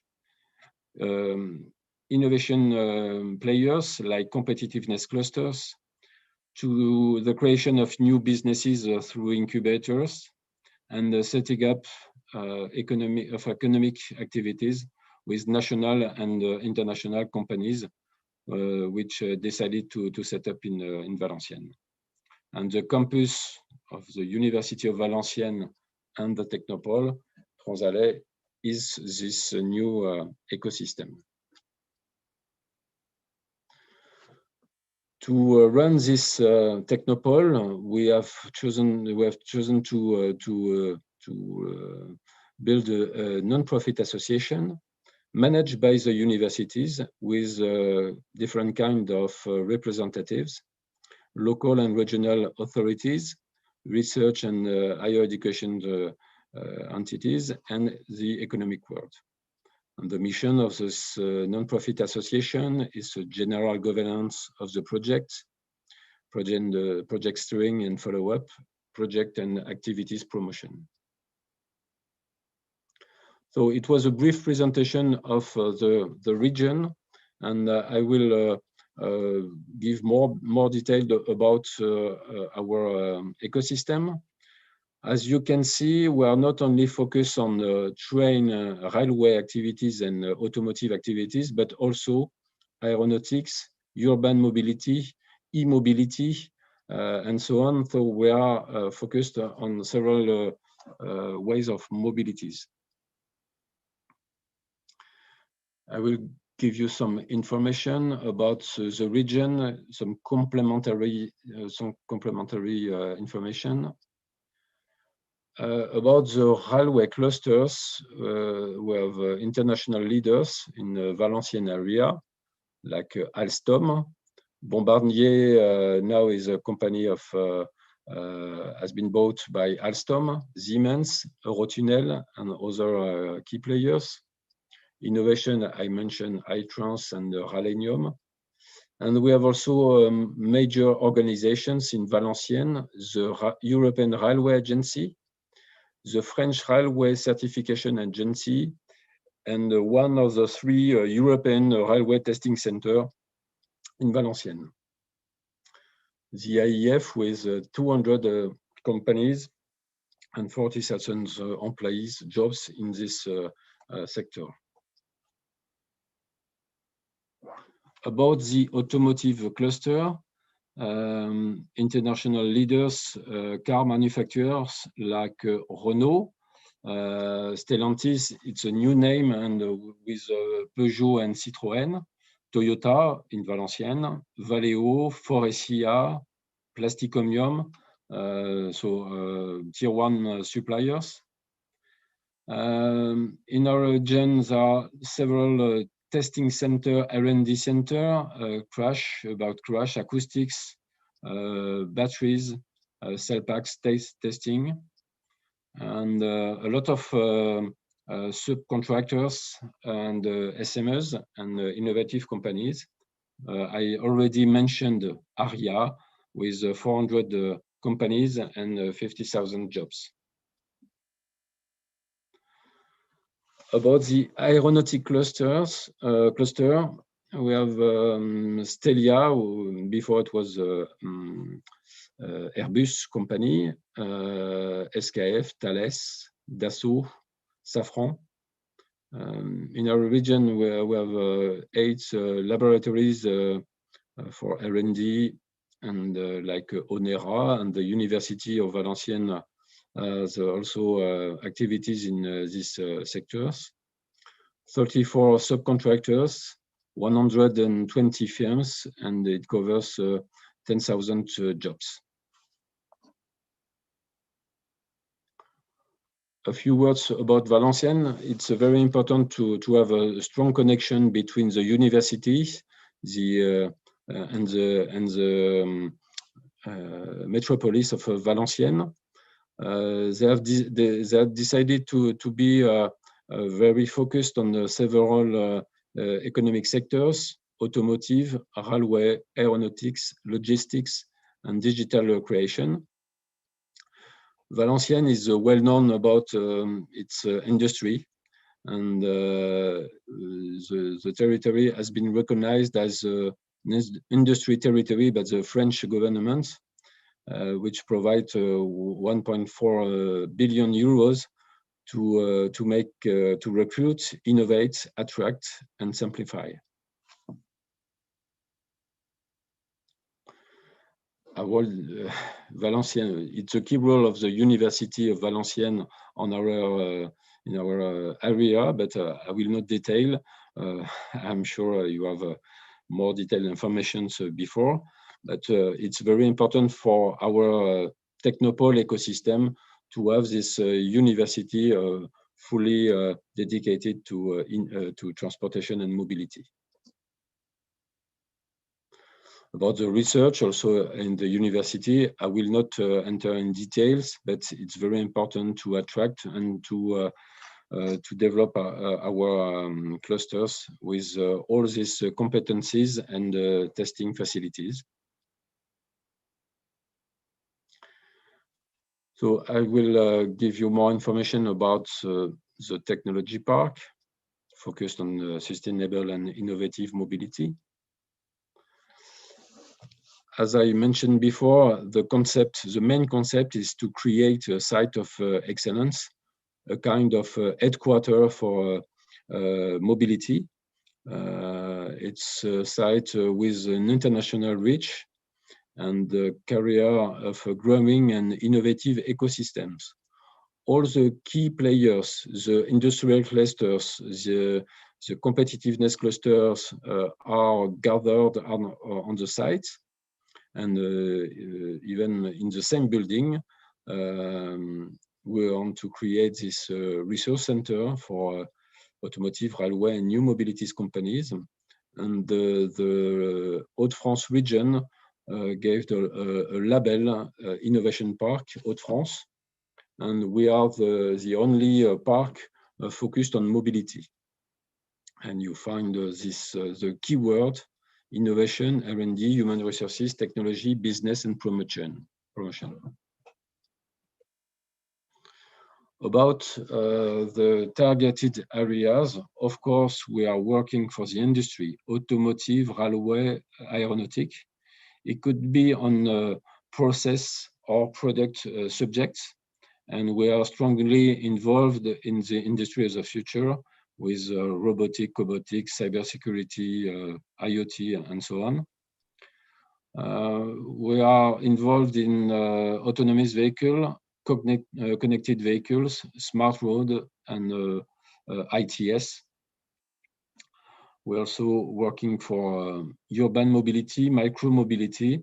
A lot of startups are developing new solutions or new vehicles.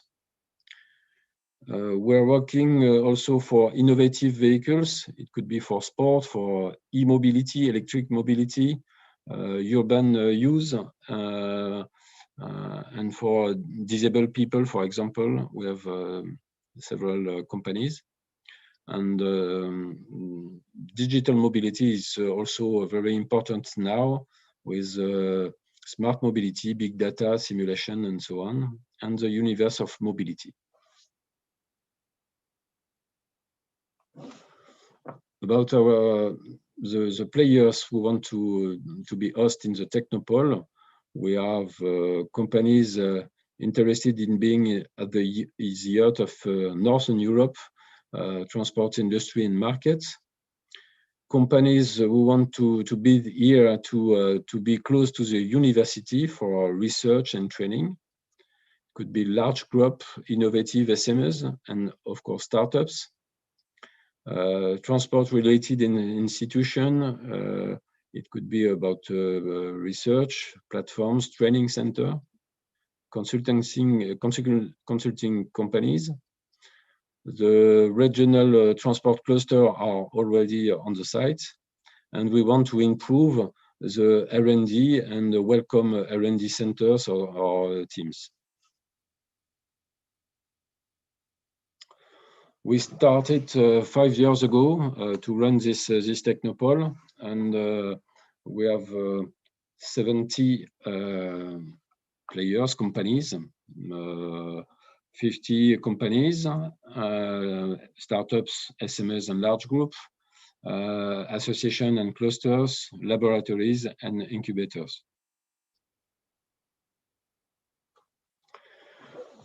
Here you have a picture of in blue on the right you have the main campus of the Université Polytechnique Hauts-de-France, and on the left in green Transalais, and as you can see it's a global large campus with Transalais economic and innovative activities strongly connected to the university.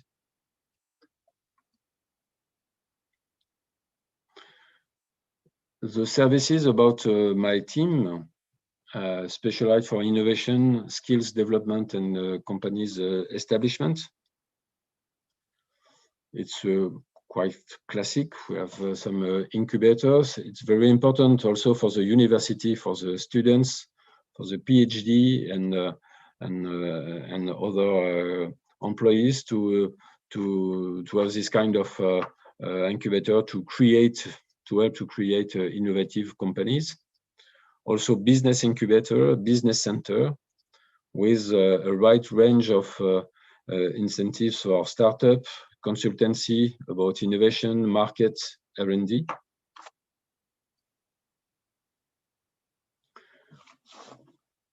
A range of services for companies. We are kind of go between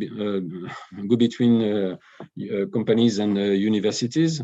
We want to provide a simplified access to research, to access to technological platforms, to make easy the recruitment about human resources, training jobs, for example, financing, and access to international markets. We have close cooperation with other Technopole, for example, in Canada, in Montreal. We have a dedicated team for company support. Animation of the site, it's very important, and mainly to create a close link between universities and companies, startups or large companies. We organize a lot of events. It could be on innovation subject or R&D or recruitment. And also we have a business center with shared facilities. It's classic, and the services for people working on the site. Some pictures of the building, existing buildings on the Technopole with Mobilium Business Center. We have another building with office and labs or workshops. We have two buildings from the university, the CISIT Lamy and the BTMD. It's BTMD's technological center, and also other building. One of the main building of the university is the Institute of Mobilities and Sustainable Transport. It's not a research institute, it's a resource and promotion center. It's a strategic place to create a link between entrepreneurs, students, scientists, and we have in this institute several spaces like showroom, meeting rooms, amphitheater, fab lab, documentation center. And in front of this institute, we have decided 5 years ago to create an outdoor track. The name is Girovia, and it's a very interesting infrastructure testing facility for R&D, for training, and mainly for students of the university, focus on intelligent transport, ITS, autonomous vehicles, mobility and handicap, and road safety, for example.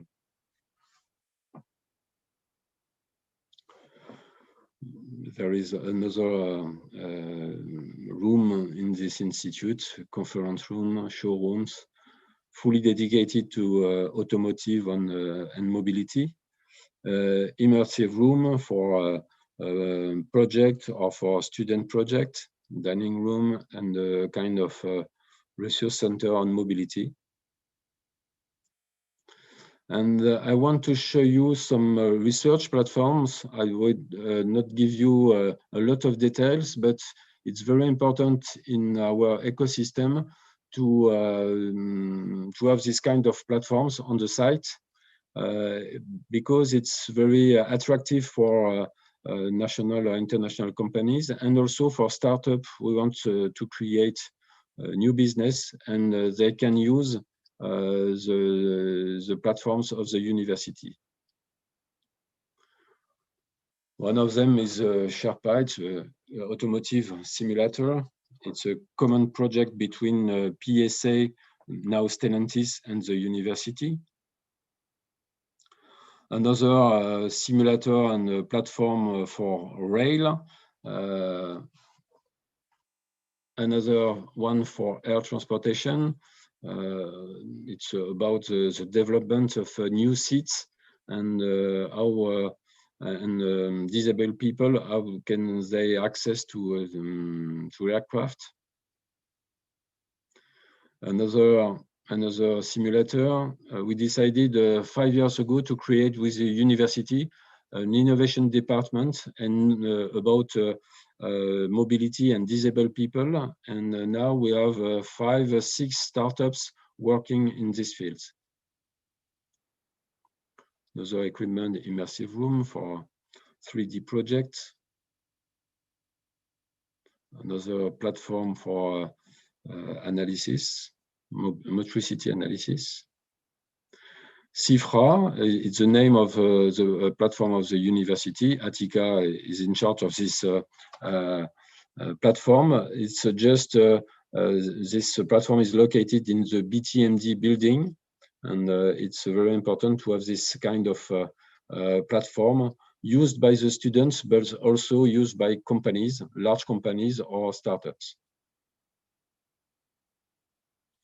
Autonomous vehicle from the university, and it's an example of the use of the Girovia track, which is a very important equipment for the university to develop new sensors, new algorithm. I mentioned the subsidiary Valutech with a testing center, and you can see here some testing facilities, crash test, for example, for cars or vehicles, acoustics, vibration activities, braking and 3D measurement, and so on. And here there is an illustration of the Girovia track.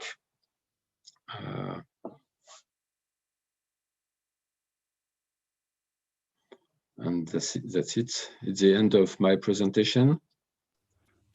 Thank you, Stéphane. It was very interesting, and I think it's give a complete description of our ecosystem and all the thing we give to our student to help them to have their first job or to have their startup or to have our internship. So it's very good. Thank you, Stéphane. If you have some question, you can give it to Stéphane.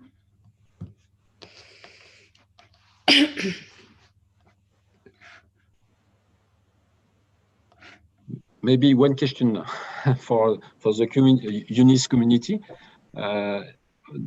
Is there universities working in, especially in the transport and mobility sector, amongst the member of the alliance? Yes, I think it's a bit you, yeah. Yeah, maybe I can just start one answer, and I also have a lot of questions, but I did not want to be always the first. Okay, anyhow, yeah, transport, of course. Poznan is working to, they have the Volkswagen there. So they are more in a car. BTU is aeronautics. We are working with Rolls-Royce in the development of turbines. Yeah? And there will be a big investment here in Cottbus. It's not made. The plans are running, but I think that it will come for a test center for hybrid electric propulsion. So to go from fossil burning to hybrid electric, and finally also to all electric flight. So there are, I think, millions of contact points between you, Transalé, and our facilities here. And I see also millions of possibilities to fund this from different funding possibilities. Also, European Union. I will present just a few in my last talk. Because you can do a lot with all this infrastructure, and I think this is exactly why we are here. European University. This is exactly what your president Macron wanted with his speech at Sorbonne.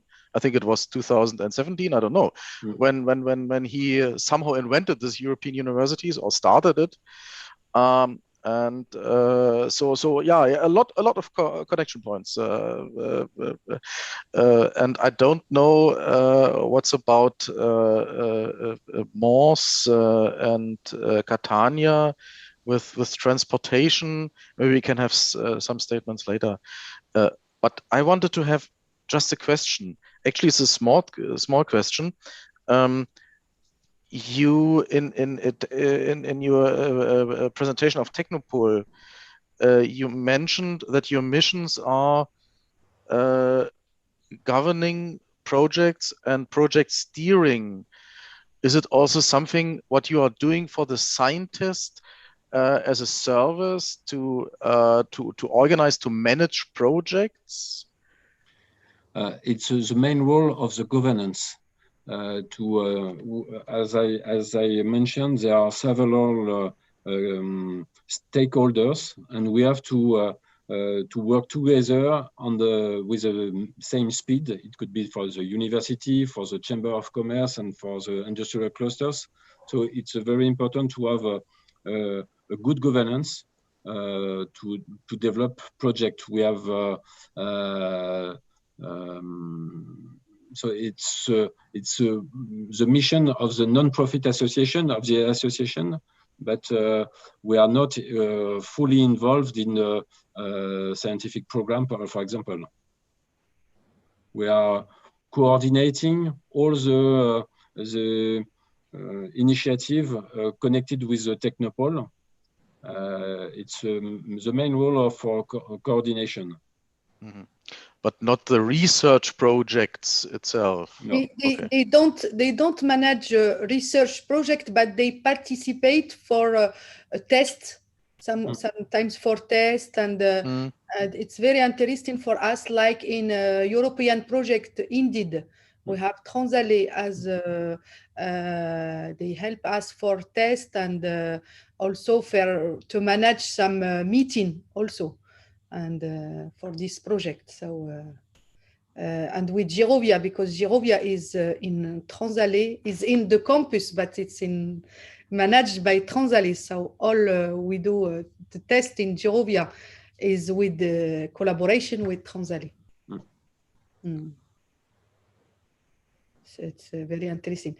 And I think it will be more activity, transport, I think in Poznan and in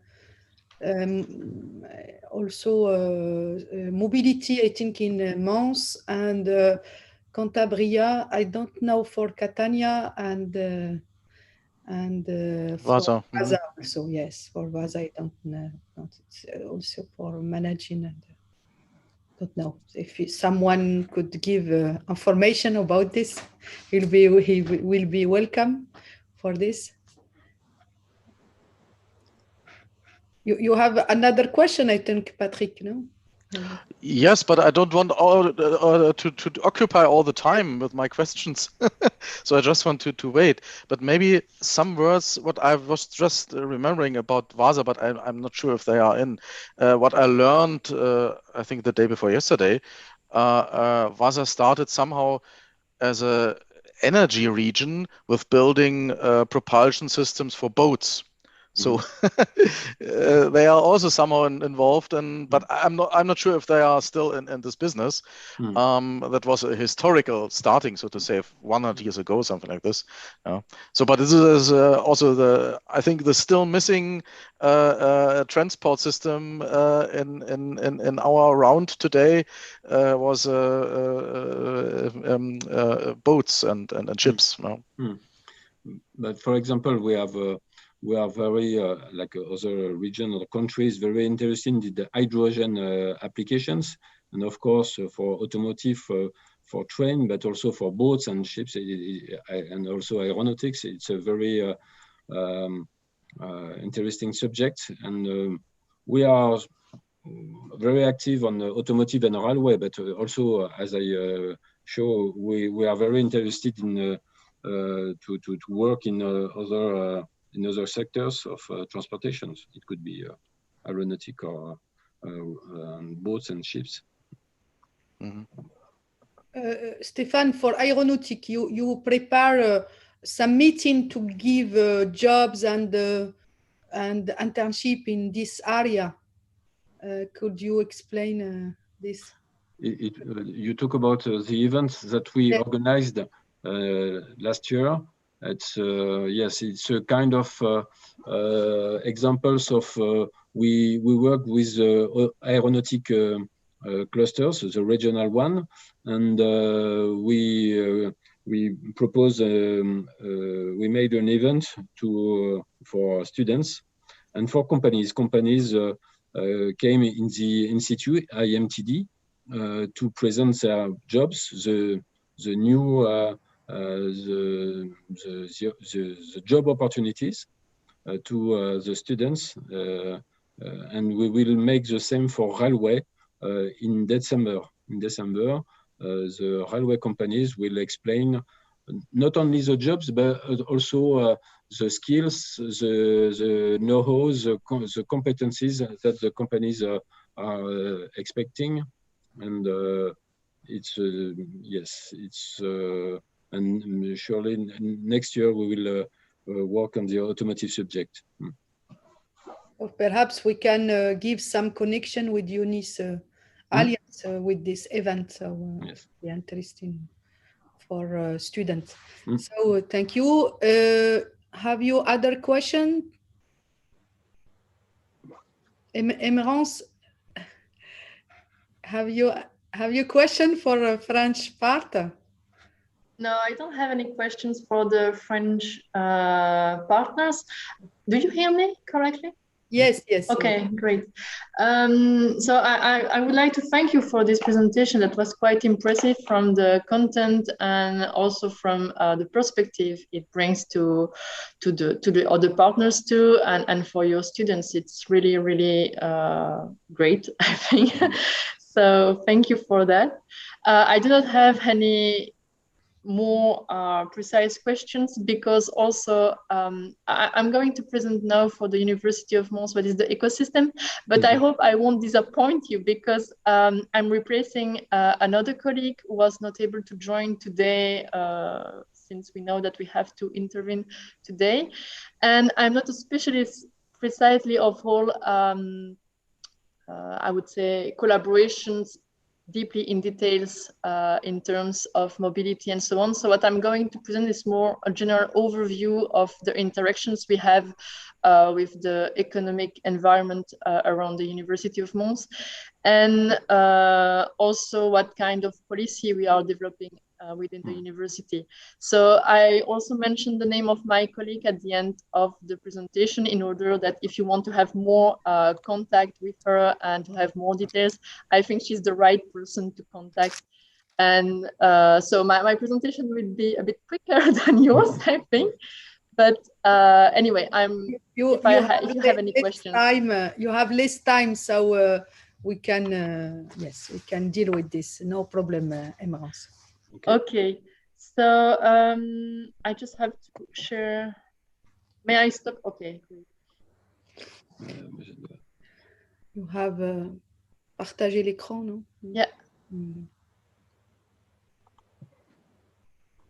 I hope you can see it. Yes, so you can. I'm just going to put it in diagram up. Yeah.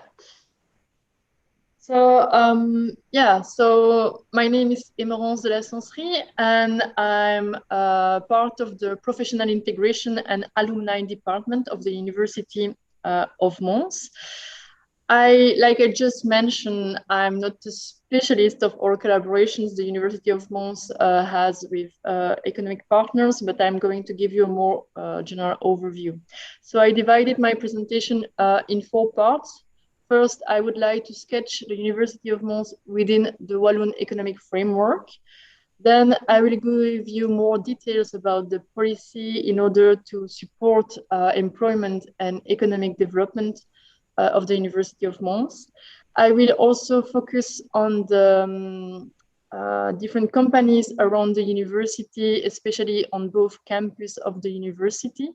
And I will also list and mention the actors for employment in the Walloon regions, which we are working with for a long time.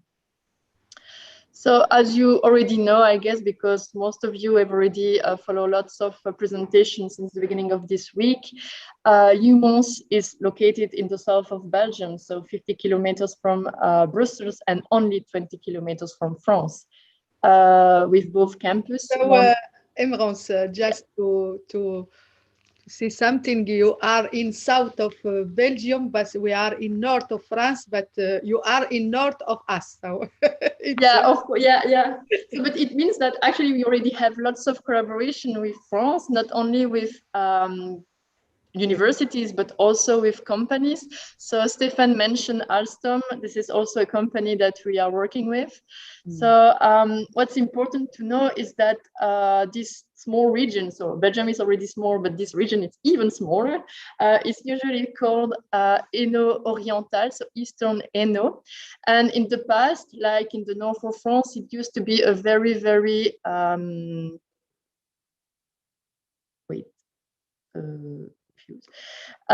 used to be a very rich region due to the mining. Sorry? Could you swap the display monitor of the presentation? You are sharing the presenter view. I'm And sorry, no, I don't on understand. on the bottom. No, sorry, at the top. Yes, Yeah, here. I guess this one. This No. one. Yeah, Yes, it's okay for you? perfect. Okay, so this, what I was saying is just this region used to be very rich in the past due to the mining economy and industry. Now more of mining industries are closed, and this is very important for the region to reinvent ourselves and to find new technology, to create new technology.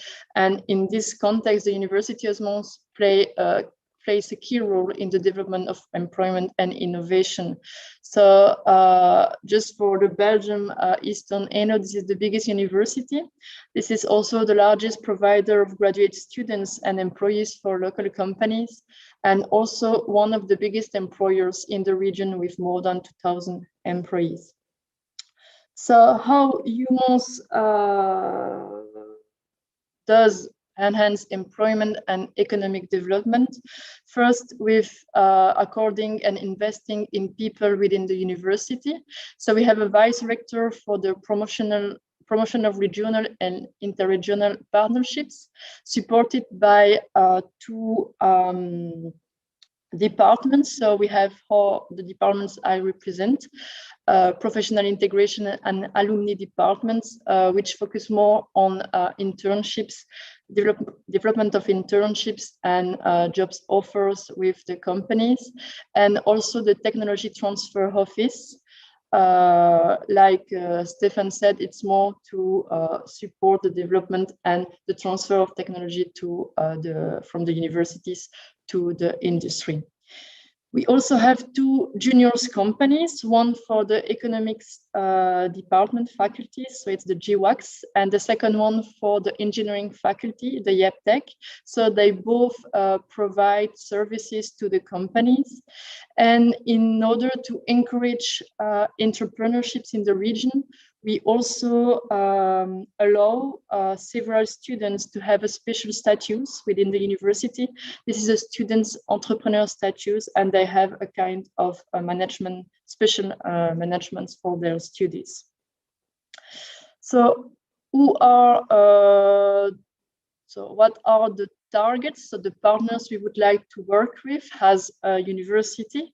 So we are looking for always for companies. It could be industry in different fields, like for medicine, pharmaceutics, artificial intelligence, materials, especially materials, because we have a big center for that at the University of Mons.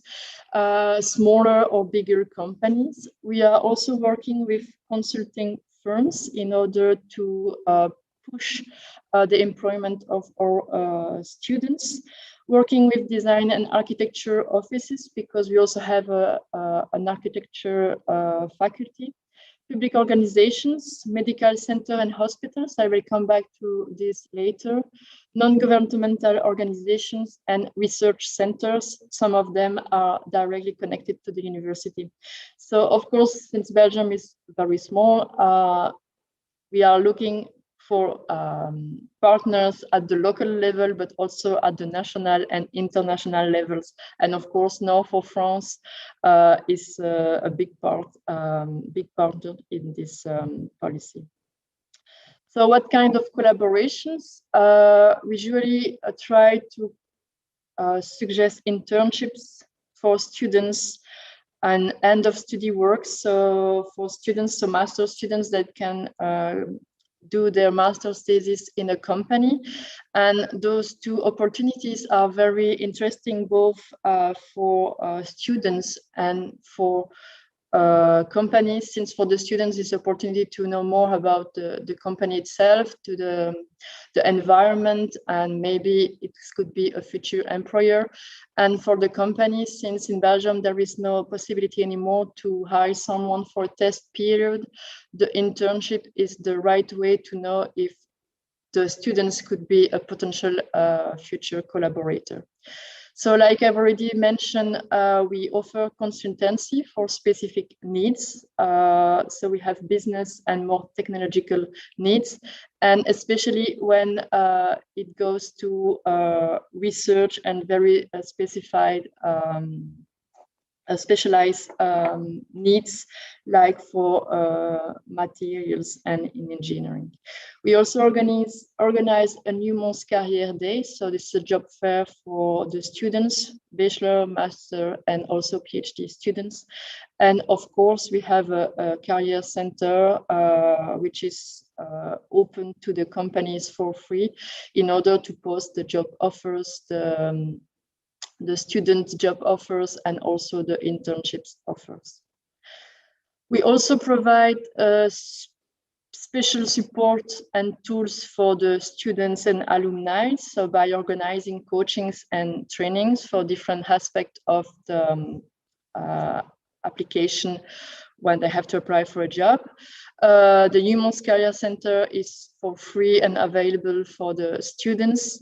We also offer a continuing education also for students, alumni, or even some specialist course for people in companies who would like to be in touch with the university in order to get more information about specific topics. And we are encouraging entrepreneurship, not only by giving a special status to students, but by also organizing an entrepreneur's path, so le parcours de l'entrepreneur, with different kind of partners from the region of Mons, implicated in the development, economic development of the region. And we also develop transferable skills of our students and PhD students by opening as much as possible courses in different faculties to the other students from other faculties. And we also have a program, a specific program of transferable skills for the PhD students. So what is important for us is to create as much as possible interactions between the students. When I say students, it's not only masters and bachelor, but also PhDs, so researchers, and the outside academic world. So it means companies, but also organizations and so on, by like kind of interactions that can be created. It's a company visit. This is even more consultancy, and also event like hackathon, like they used to organize also in Lille, in France.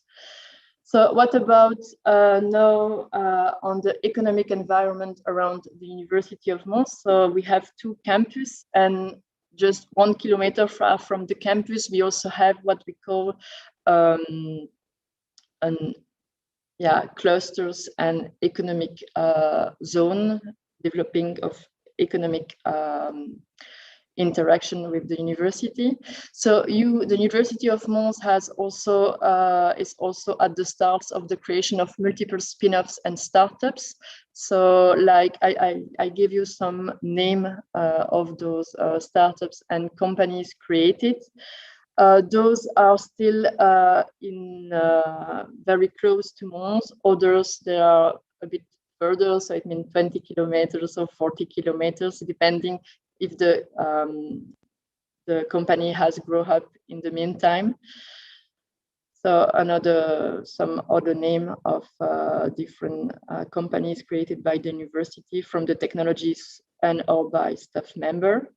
What is also important is that the university has different spin-offs who have been evolved in research center.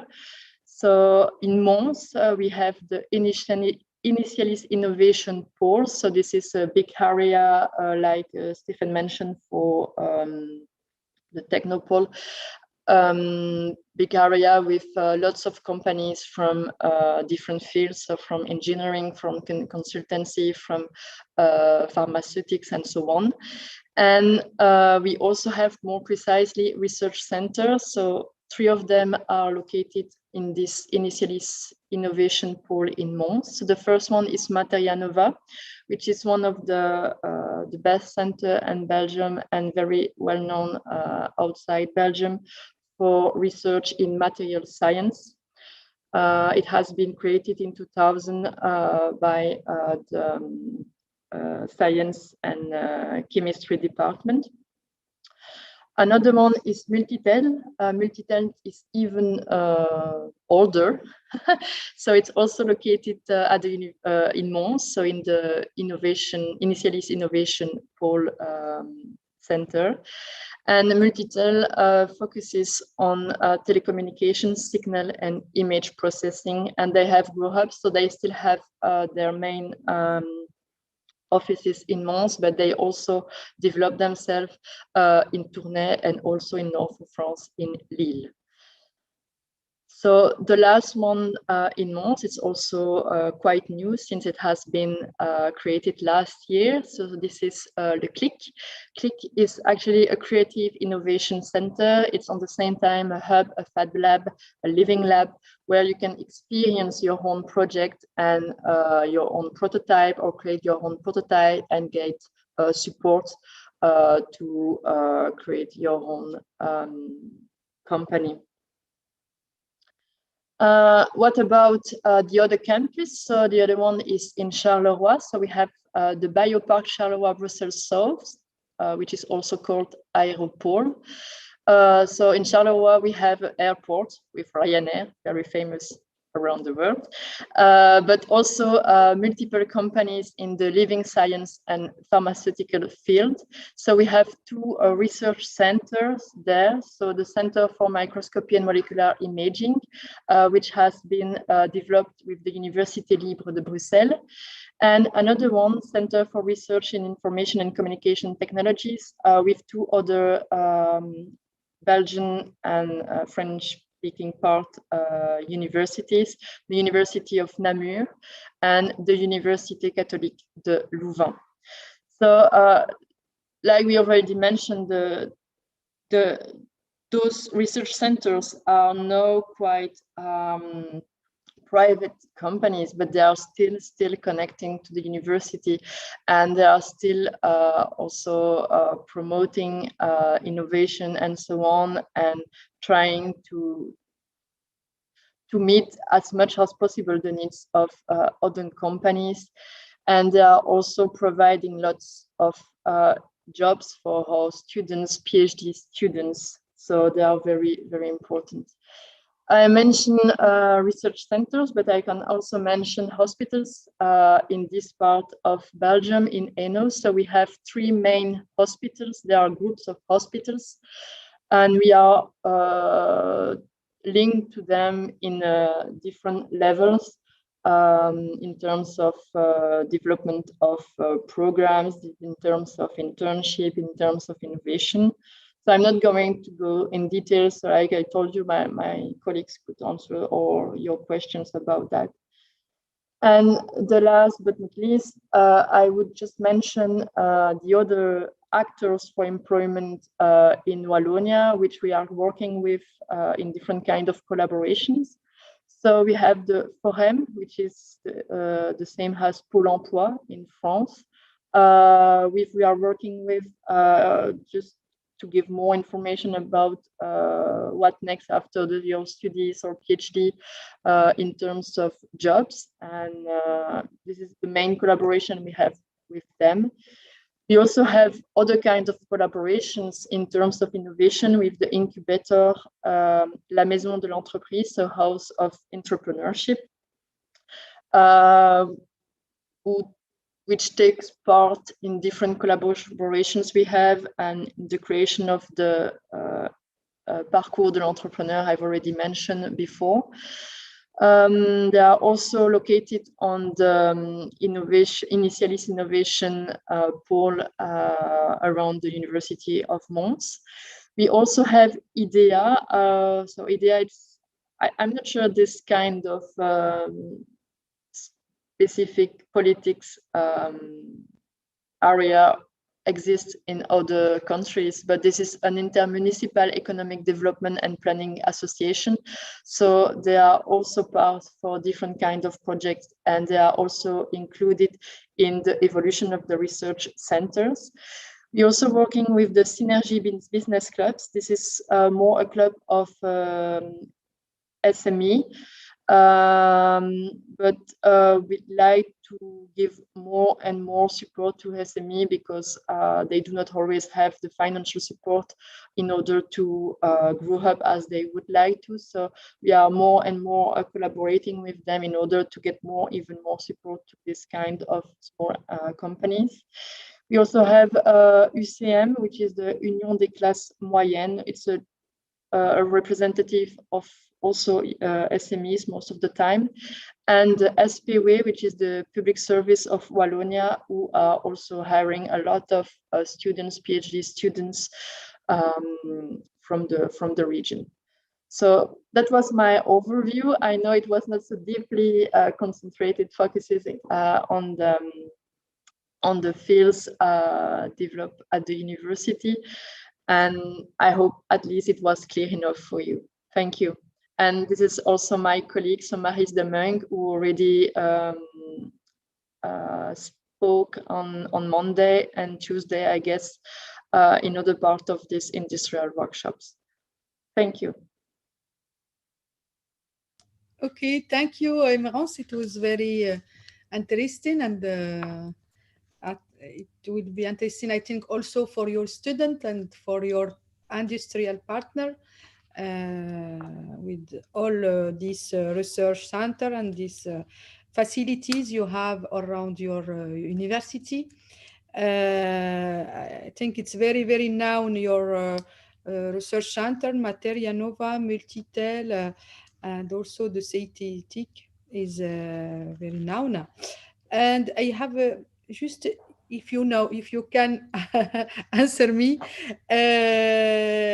do you have status for PhD students who want to develop their startup? No. We have also the same statute than you as étudiant entrepreneur. It's for masters, but or for bachelor, but we haven't something for PhD. So no, we don't have neither. So I mean, when of course they are developing research technology, and we try to push them to create startups and spin-off if it's possible, because it's a long way between your research and the spin-off or the startup. But we do not have any special status for PhD students. Some PhD students, they work already with companies, but they can't already do what they want with the technology they are developing, but it's quite different. But no, that's something that could be also imagined, but up to now, we don't have this kind of status. Yes, I think we can discuss this with the UNI's partner in other. I don't know for the other countries if they have this kind of status for PhD students. Okay.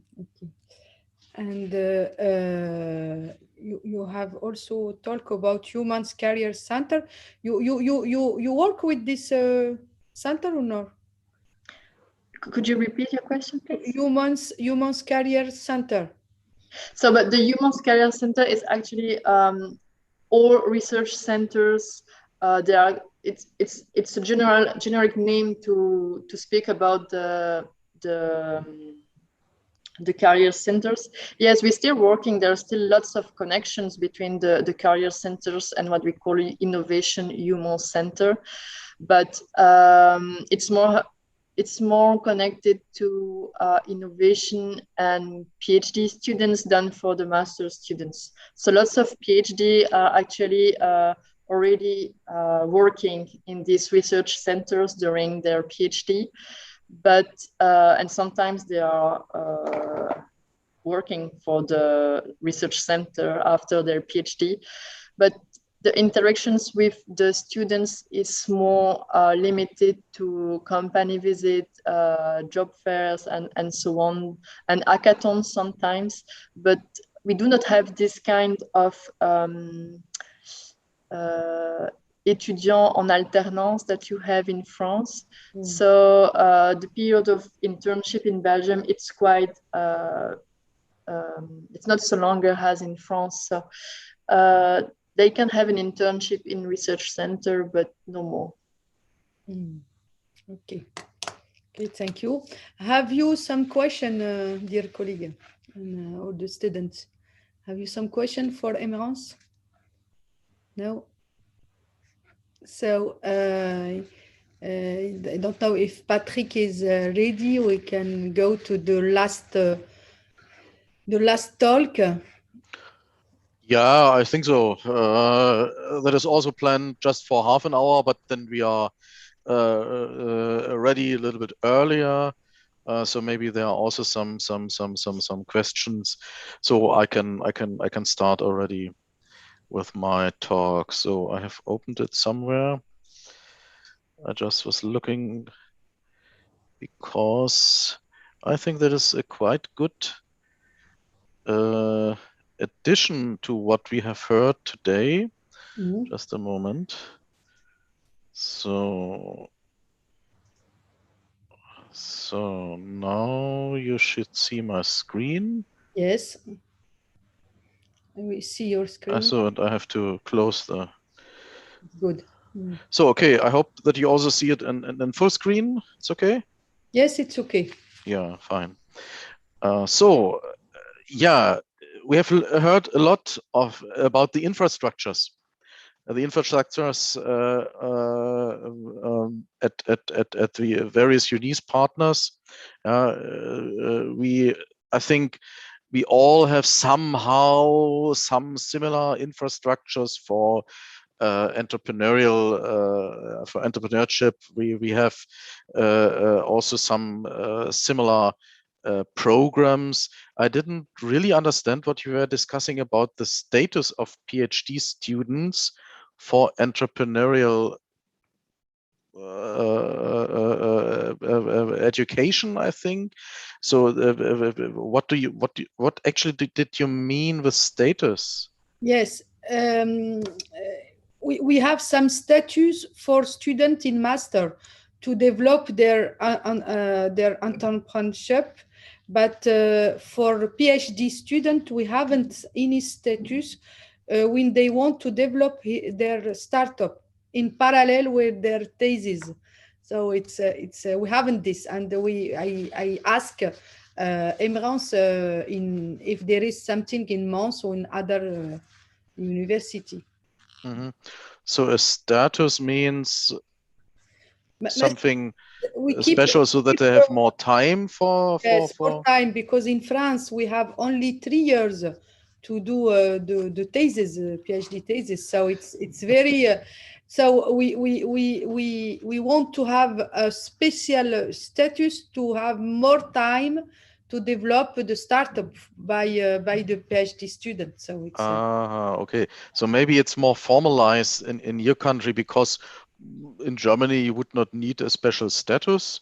Because as a PhD student, you can also be a PhD student when you are working in a company, for instance, somehow. That is just a matter of organization. 5 years, your PhD, yes, it's for 5 years. No, it's not fixed to a certain limit. No limit. No. I mean, it's a matter of financing. Normally, if you're just a PhD student, you don't have any financing in Germany. So that is separate. There are some special programs from national and international funding organizations like European Union and DFG. And they are also only for 3 years normally. So you get the money for 3 years, but the status of a PhD student is somehow independent. Because I mean, there's a special. I think that somehow special in Germany. You actually we have called it doctorate more than PhD. So that was somehow a little bit new for us, these PhD programs, what are more with courses and with a certain time frame. So that was actually quite new. As I did my doctorate, there were not a lot of PhD around in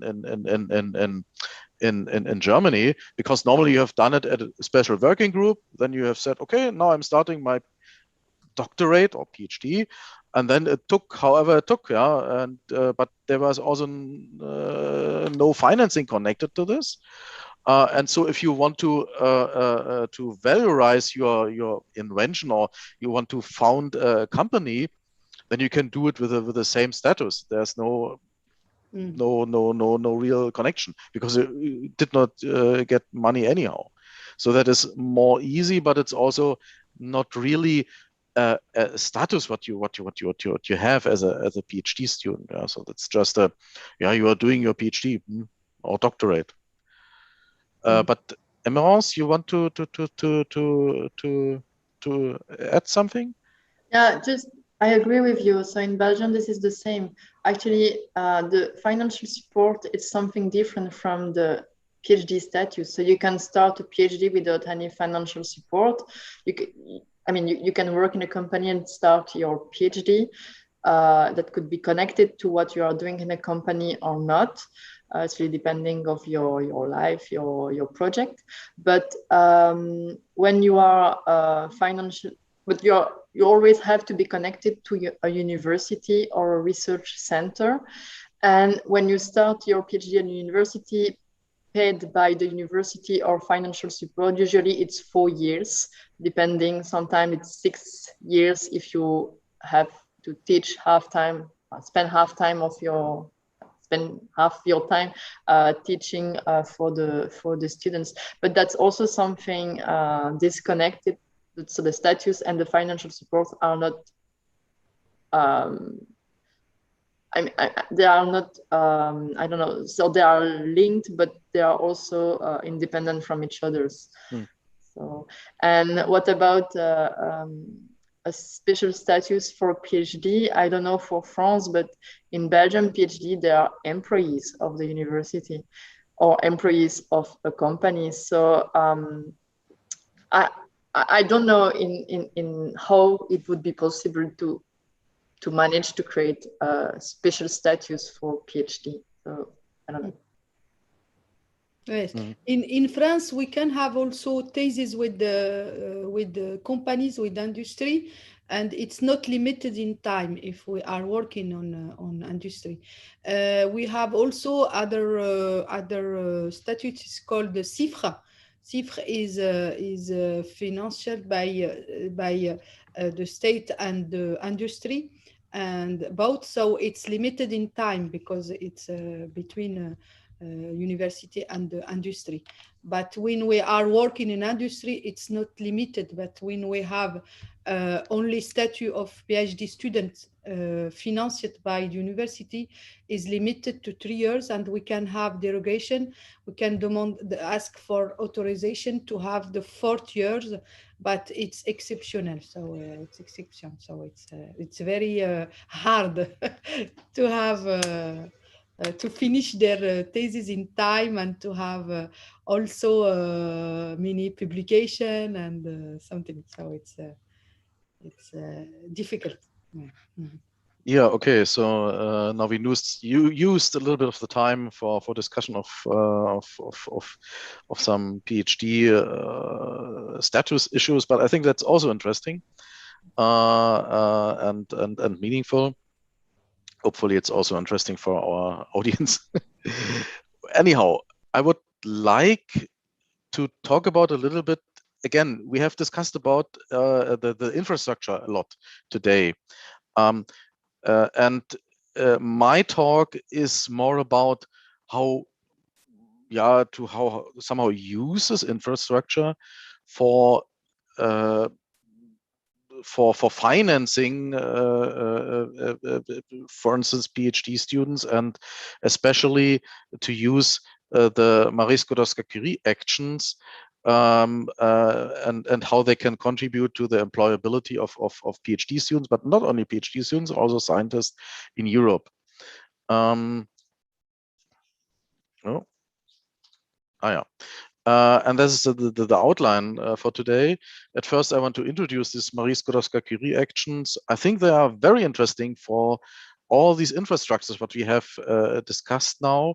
There are some other funding lines, European funding lines, but are also suitable. Maybe I just want to briefly mention them because they are also on one slide.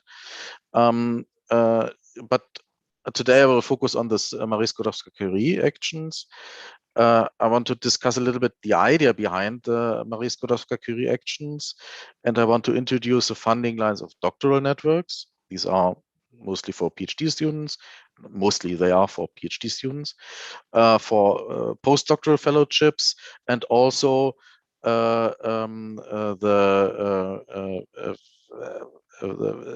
actually it was formerly called RISE, Research Innovation Staff Exchange.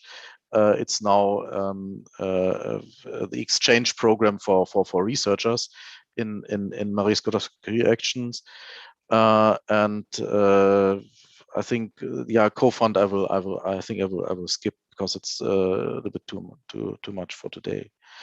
So Marie Skłodowska-Curie actions are the funding line for mobility of researchers in Europe in the framework program for research and innovation Horizon Europe. So it's for mobility of researchers, and mobility in Marie Skłodowska-Curie action always means that the researcher has to be less than 12 months in the target country in the last 3 years. So it's not dependent on nationality. You can, as a national from France, you can go to France if you haven't been more than 12 years in France in the last 3 years. And it's also possible for any other national incoming from all over the world. But the research must be in Europe or associated countries. The Marie Skłodowska-Curie actions are funding career development for researchers. So it's that is always a big task what you have to deal with in all the projects running in Marie Skłodowska-Curie actions, that you have to think how you improve the career development of researchers. And that's why I'm talking about this today in our industrial workshop, because career development is of course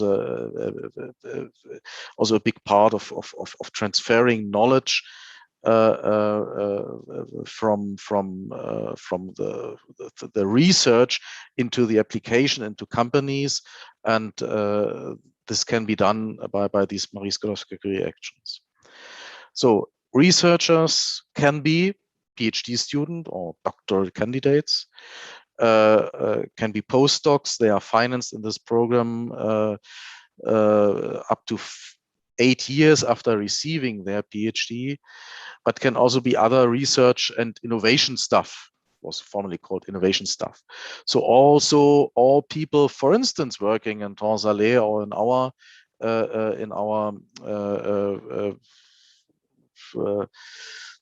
how to say, innovation campuses. So Marie Skłodowska-Curie actions are part of Horizon Europe. I already told this. That's the EU framework program for research and innovation. What you see here is a overview of the program. So that's a whole universe. I think that I hope that you can see my pointer. So that's a whole universe of funding possibilities.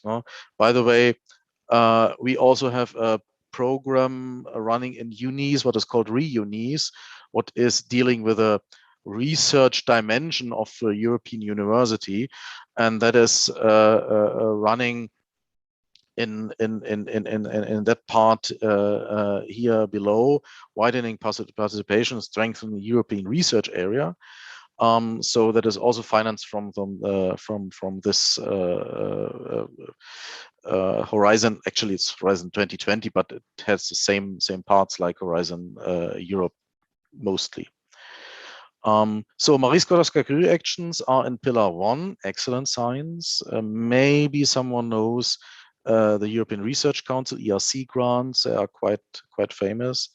And before I talk more about these Marie Skłodowska-Curie actions, I just want to briefly mention research infrastructures. I didn't prepare it, but maybe that is also an idea what we can keep in mind for later, to connect all the research infrastructures we have in our European university unis, because that is not only for developing new research infrastructures, but also to allow European access to research infrastructure.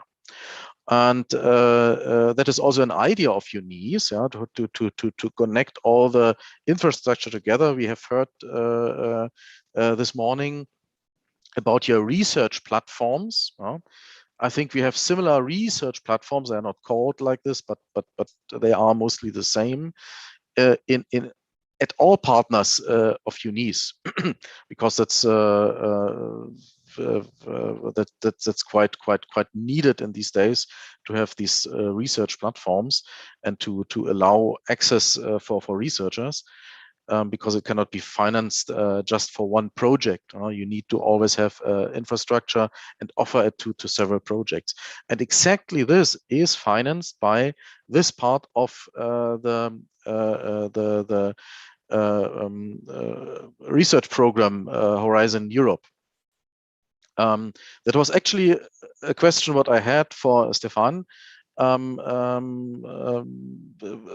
the access to the research infrastructure, but maybe Attika, you can answer this for the one you are responsible for, whether this access to the research structure is somehow defined.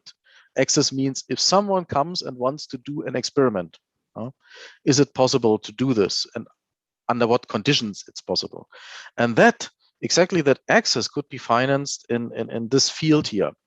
Research infrastructure. So that is actually consistent since FP7. I know it, the framework program before Horizon 2020, and we had actually a program or a project running in this program. So this could be very interesting for all what was talked about today. But now, today, I want to come back to Marie Skłodowska-Curie actions and talk about how the employability can be improved for researchers, PhD students, postdocs, and finally also experienced researchers. So the idea behind the Marie Skłodowska-Curie action. The question is, how will a mobility program what focuses on excellent research, yeah, remember we are in the excellent science column or pillar of Horizon Europe, how can this contribute to employability? Well, I already told it a little bit. Marie Skłodowska-Curie actions are meant for career development, and very important there is the bidirectional knowledge exchange through mobility.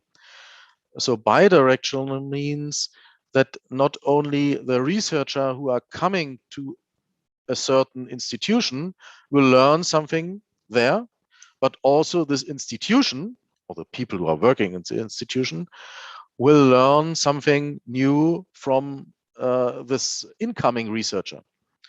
So that is meant by bidirectional knowledge exchange, and is always very important to make it clear in any proposal you write in the Marie Skłodowska-Curie action, whether it's doctoral networks or staff exchange or postdoctoral fellowships. It's very important to make clear that you have that you facilitate this bidirectional knowledge exchange. And I think that's exactly what we are planning to do in unis, and therefore they could be very useful. Yeah, the second answer, the first answer was knowledge exchange.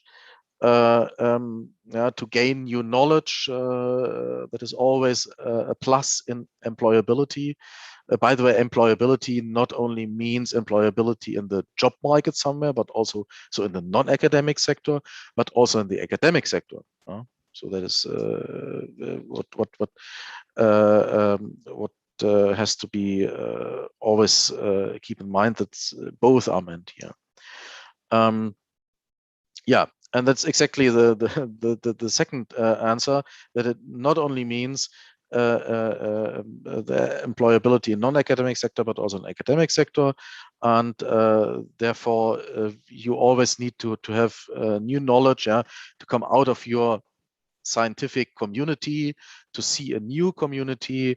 Either it's new scientific community, but also a new innovative community, what are using your scientific field only for developing new appliances.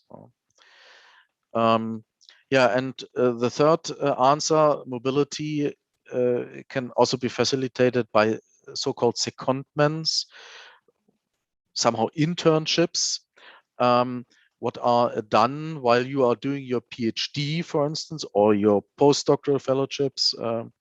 And these secondments can bring you in contact with the non-academic sector, for instance. So the main idea is to transfer new research ideas. For instance, you have developed a new simulation method for transportation structures, transportation networks, or power grids, or something like this, and to transfer these research idea by the mobility of the researchers. So that is actually the main idea of this Marie Sklodowska reactions. Yeah, and now I want to talk about the certain funding lines of Marie Sklodowska reactions, and the first one is a doctoral network that will be the main part. In general, these doctoral networks, by the way, they were called Innovative Training Networks, abbreviated ITN, in Horizon 2020. So maybe someone knows this ITN abbreviation still. Now they are called just doctoral networks in Horizon Europe. It's a group of up to 10 or 15, it depends on the subline of the doctoral networks, 10 to 15 PhD students. They are called doctoral candidates or just researchers, actually. And they will do research on a specific topic. For instance, we at BTU had some running formerly ITNs in the field of quantum information exchange and in the field of reliability of electronics. So that could be obviously a specific scientific topic. The topic, of course, must be that big that 10 or 15 people can work on this topic. So there's a free choice of this topic. Yeah, we are in the excellent science column, so that excellent science a pillar of Horizon Europe. So that means that there we have this so-called bottom-up approach. So you are free in the choice of the scientific topic. It's not given. And the duration of this program, of a project in this program, is 4 years. But we are here again at these 3 years. The financing is only for 3 years per fellowship. So like we have discussed before, that is also the case in the German national funding, and as I understood, also in French funding. There are 3 types of this doctoral networks. That's why we have different numbers here. So we have the normal doctoral networks. Formerly they're called European Training Networks. We have industrial doctorates. So there's a strong focus on transfer between academic and non-academic sector. I will talk about this later. And we have joint doctorates. These are also very interesting for European universities, because there you have to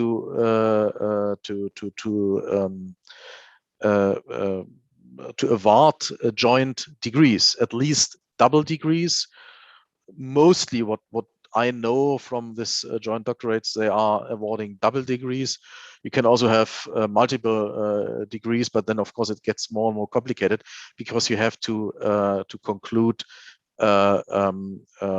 co-tutel agreements. Actually, co-tutel is for 2, so for 3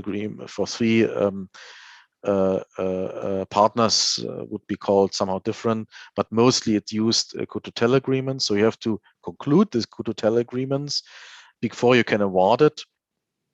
And but I mean, that is maybe easier to do inside a European university than with other partners. So that could also be a good perspective to run this type of doctoral network with UNIS partners. So the general structure of such a doctoral network is, you have, of course, the doctoral network. So these are the doctoral candidates, 1 to 10 or 15, depending on the type of doctoral networks. A very big part is the common training program. A common training, I will later talk about this, of course, includes the scientific training, but also the transferable skills. We have discussed about this. I think the talk from Mons introduced this. So application training, how to write a good English proposal. So general trainings, what could be important for academic career, but also entrepreneurial training, what could be important for spin-offs, creating your own spin-offs. And these doctoral candidates are hired by the several partners of the consortium. So that's a consortium what is applying for this doctoral network. 1 to what I've seen 3 doctoral candidates are hired by a partner. Then you have the several partners. And that means that all doctoral candidates are located at a certain host institution, but they form, brought together by this common training, a doctoral network. And another important part are the secondments. I already mentioned them. Normally, these partners are universities. So you don't have a big exchange between academic and non-academic partners. And that can be done by the so-called secondments. You can have partner organizations or associated partners, they were called formally. And these partner organizations are normally from a non-academic sector. And then you are planning secondments 1 to 6 months per secondment of all the candidates to these partner organizations. Does not need to be to the partner organization, could also be to partners. But the main idea is to implement the exchange with the non-academic sector by these secondments. So the consortium must of course support all the aims of these doctoral networks, exchange with the non-academic sector, awarding doctoral degrees. So a doctorate, awarding doctoral degrees. So that means that the partners must ensure that the partners can award doctorates. So that's why normally you have universities here. Then academic, non-academic collaboration or intersectoral exposure. So you need it could also be that you have partners from the non-academic sector, but then they cannot enroll the students. But in the normal cases, what I have seen is that you ensure the exchange between non-academic and academic sector by this secondments with the partner organizations. Yeah. Industrial doctorates, yeah, if you remember, there are these three sub-funding lines of the doctoral networks: normal doctoral networks, industrial doctorates, and joint doctorates. And industrial doctorates, the work program states that doctoral candidates will step outside academia and develop skills in industry and business by being jointly supervised by academic and non-academic organizations, both of which can be established in the same EU member state or Horizon Europe associated country. So maybe this is already some kind of answer what we have discussed before my talk with this special status of the PhD student. So here you already have somehow special status when working in a non-academic sector. So that of course could be for employment in this non-academic sector could be a good preparation, but it's also a good preparation for funding your for spin-off for creating your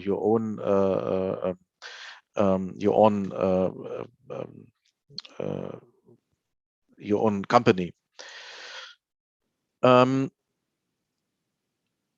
You also need for industrial doctorates 3 partners from 3 different countries. And at least one partner must be from the non-academic sector. That is anyhow needed because the doctoral candidates must spend at least 50% of their fellowship duration in the non-academic sector. These are 36 months, so more than 18 months. The candidates must be doctoral candidates must be working in the non-academic sector, and obviously that is not just possible by secondments. So also the non-academic sector must hire the doctoral candidates here.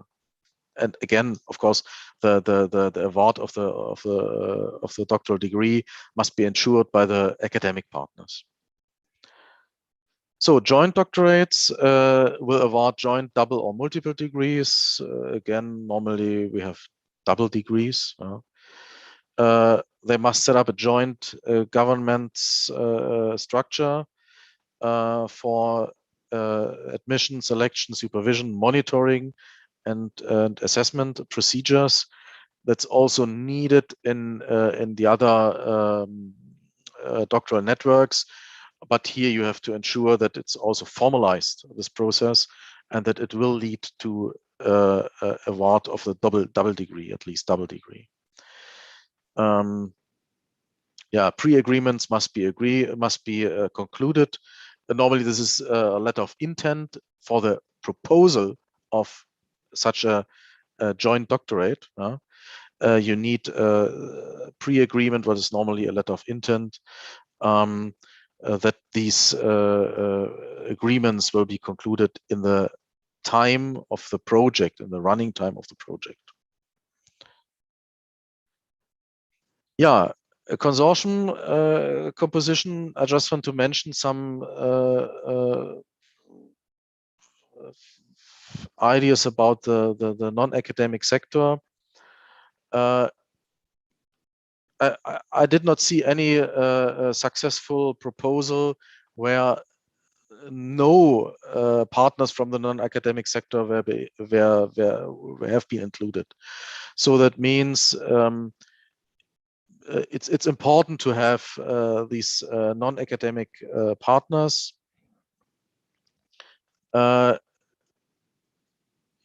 It's even possible that they host the doctoral candidates, or formerly they were called early stage researcher. That's why this abbreviation. So we have even an example in Cottbus here. This is a small company, small and medium enterprise company, yeah, a small company, Gerstgräser it's called. They had in the FP7 program, so that ended in 2013. So it's a long time ago already. They had a doctoral candidate working at their company. So it's also possible to have even small companies with a doctoral candidate hired and working in these doctoral networks. But the non-academic sector does not automatically mean industrial sector or companies. These could also be museums. For instance, for certain scientific fields, is important to have connections with museums. Thinking of biology, for instance. Could also be NGOs for scientific fields from, for instance, social science and humanities. Could be local authorities like ministries, governmental agencies, municipalities, and so on. Or development aid agencies could also be. So these are all non-academic sector. It does not need to be industry or industrial sector. And important again is a bilateral knowledge exchange. So not only what is the doctoral candidate learning in this museum, NGO, ministry, but what is the museum, NGO, ministry, and so on also learning from this doctoral candidate or from this doctoral network in the whole. So secondments are a maximum of 6 months. Normally they are 1 to 3 months, but there's a maximum of a third of the person months per fellowship, what can be done via secondment. So that means not more than 1 year. And that means industrial doctorates obviously cannot be done just by a secondment. So also the doctoral candidates must be hired from a partner from the non-academic sector. There's no additional mobility rule. That means you can do a secondment within the same city. We've done it actually, not city, but we had a partner here in 50 kilometers away with our partner organization.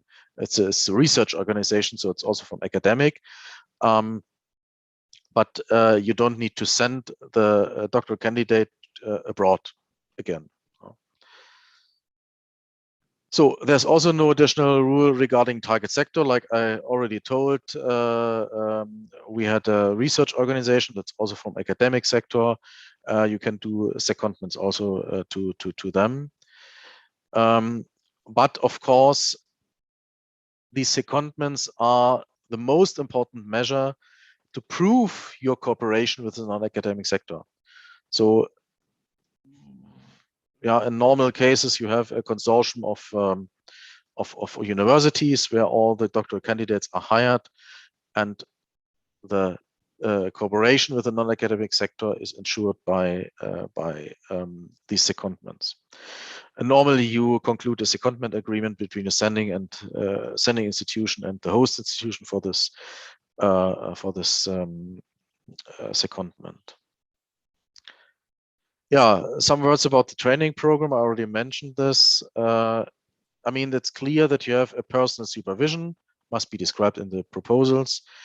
But you also have to describe a common training program. Normally, the common training program consists of a scientific of a scientific part, so to say, or a part dealing with a scientific topic, and another part dealing with transversal skills. Scientific topic, this could be common lectures on a certain topic. For instance, quantum information exchange, one example from our ITNs. This could be workshops, summer schools, winter schools, I don't know, where doctoral candidates will present their own work. That's important. And of course, it could be also secondments. That's also part of the training program. to transfer and transfer new knowledge, transfer new methods, or application of these new knowledge and new methods. So, and another part of the common training program is this transversal skill training, academic writing, research data management, for instance, is very important, has a growing importance. Impact and research communication skills. In the morning, we had to talk about the importance of social media. So there could be also one part of the common training program could be how to use social media in a research career or for a research career. Career management for researchers, technology transfer, how to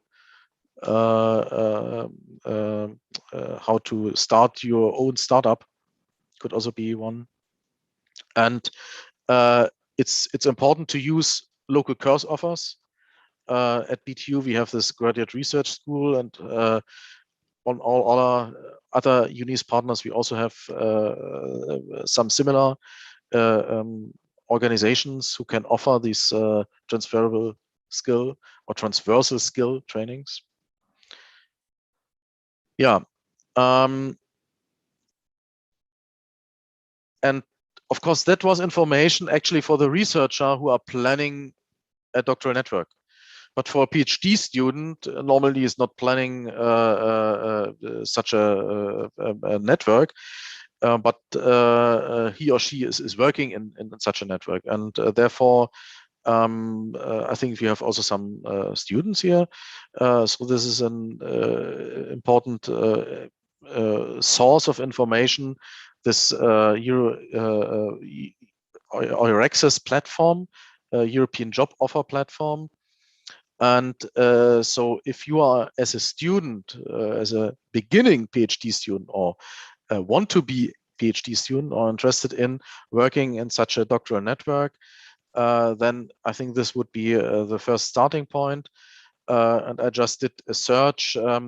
Still, you need to search for ITN because at the moment only the old programs called ITNs, Innovative Training Networks, are running and not the doctoral networks. So if you search for ITN, then you find positions across Europe in such doctoral networks, or formerly called ITNs. Yeah, as a researcher, the next deadline will be the 16th of November. I think a lot research are already working on this. I have a lot of questions from BTU, as I'm responsible for BTU researchers. I get these questions. So I think we will have some applications. And as a company, you can also get involved by being even a co-proposer, but also as an associated partner. And I think that we have started already with our databases in UNIS to find the companies across Europe who are willing and interested in hosting, for instance, PhD students, not only for secondments, but maybe also in industrial doctorates as with a working contract. So at the end, I just want to mention the other funding lines, what could also be interesting for us. There's one, for us means for UNIS. There's one for postdoc called postdoctoral fellowships. So researcher with a PhD, only with a PhD, and after 3 years after receiving the PhD, can fund their own research project in a certain institution, what is interesting for their research topic. So that's an individual career development measure. The goal is the individual career development of the researcher. That is again, for academic and non-academic careers, so that does not need to be the host institution does not need to be a university, could also be a company. A bidirectional knowledge exchange, I have to say it again, is important. You propose your own research project, 12 to 24 months. Free choice of host institution could be, again, not only universities, but also museums, companies, NGOs. Sorry, there's a typo. NGOs this should mean. There's also the possibility to do secondments for the exchange with the non-academic sector if you are not going directly into a company. And there are yearly calls for proposals. The 2021 call was just closed a few days ago. Normally the calls are closed in September, so we expect the next call in September 2022. Again, that is interesting for single researchers up to 8 years after receiving the PhD for their career development. And there's another funding line that's called Staff Exchange, Marie Skłodowska-Curie Action Staff Exchange. And yeah, the name is quite correct. So you can exchange your stuff, your working stuff. So that is done by funding the exchange cost only. So it's not funding of living allowances, of salary, but it's only funding exchange cost that's done by top-up allowances, no funding of personnel. Yeah. That again should lead to an increase of the research and transferable skills and competences of the exchange staff, improve the employability within and outside the academia. Another aim is more entrepreneurial mindset. And it should address the three dimension of mobility, so intersectoral mobility. That means going from the academia to the non-academic sector. International mobility, international in this sense means outside European Union. So exchange with the USA or Canada, or I don't know, is possible here. Or interdisciplinary mobility. So from one natural science to medicine, something like this. And like I told you, that is for the staff exchange.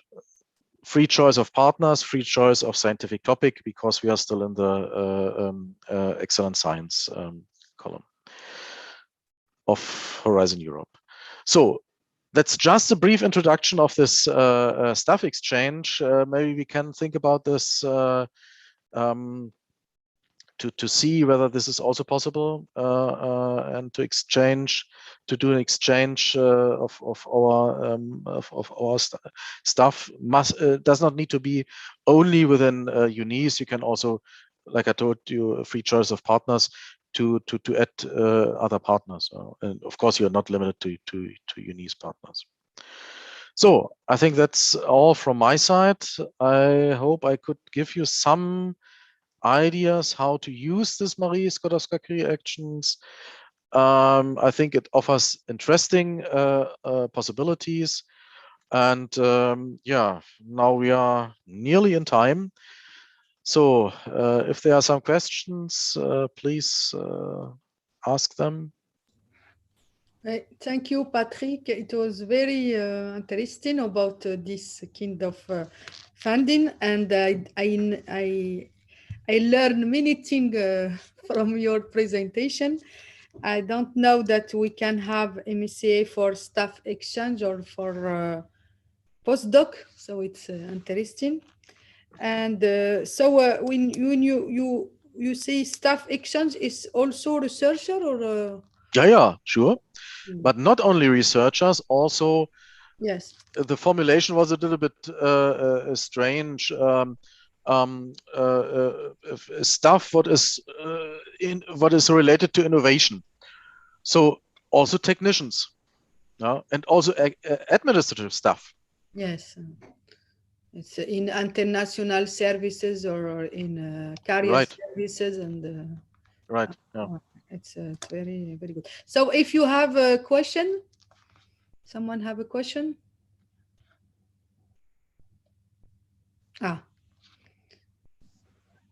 So you can read the question, Patrick, or you Yeah, have... I can read. Just read.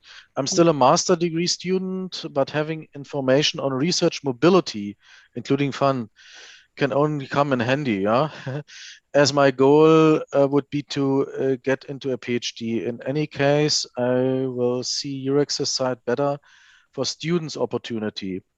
So I have no question, but thank you a lot. Okay, no question.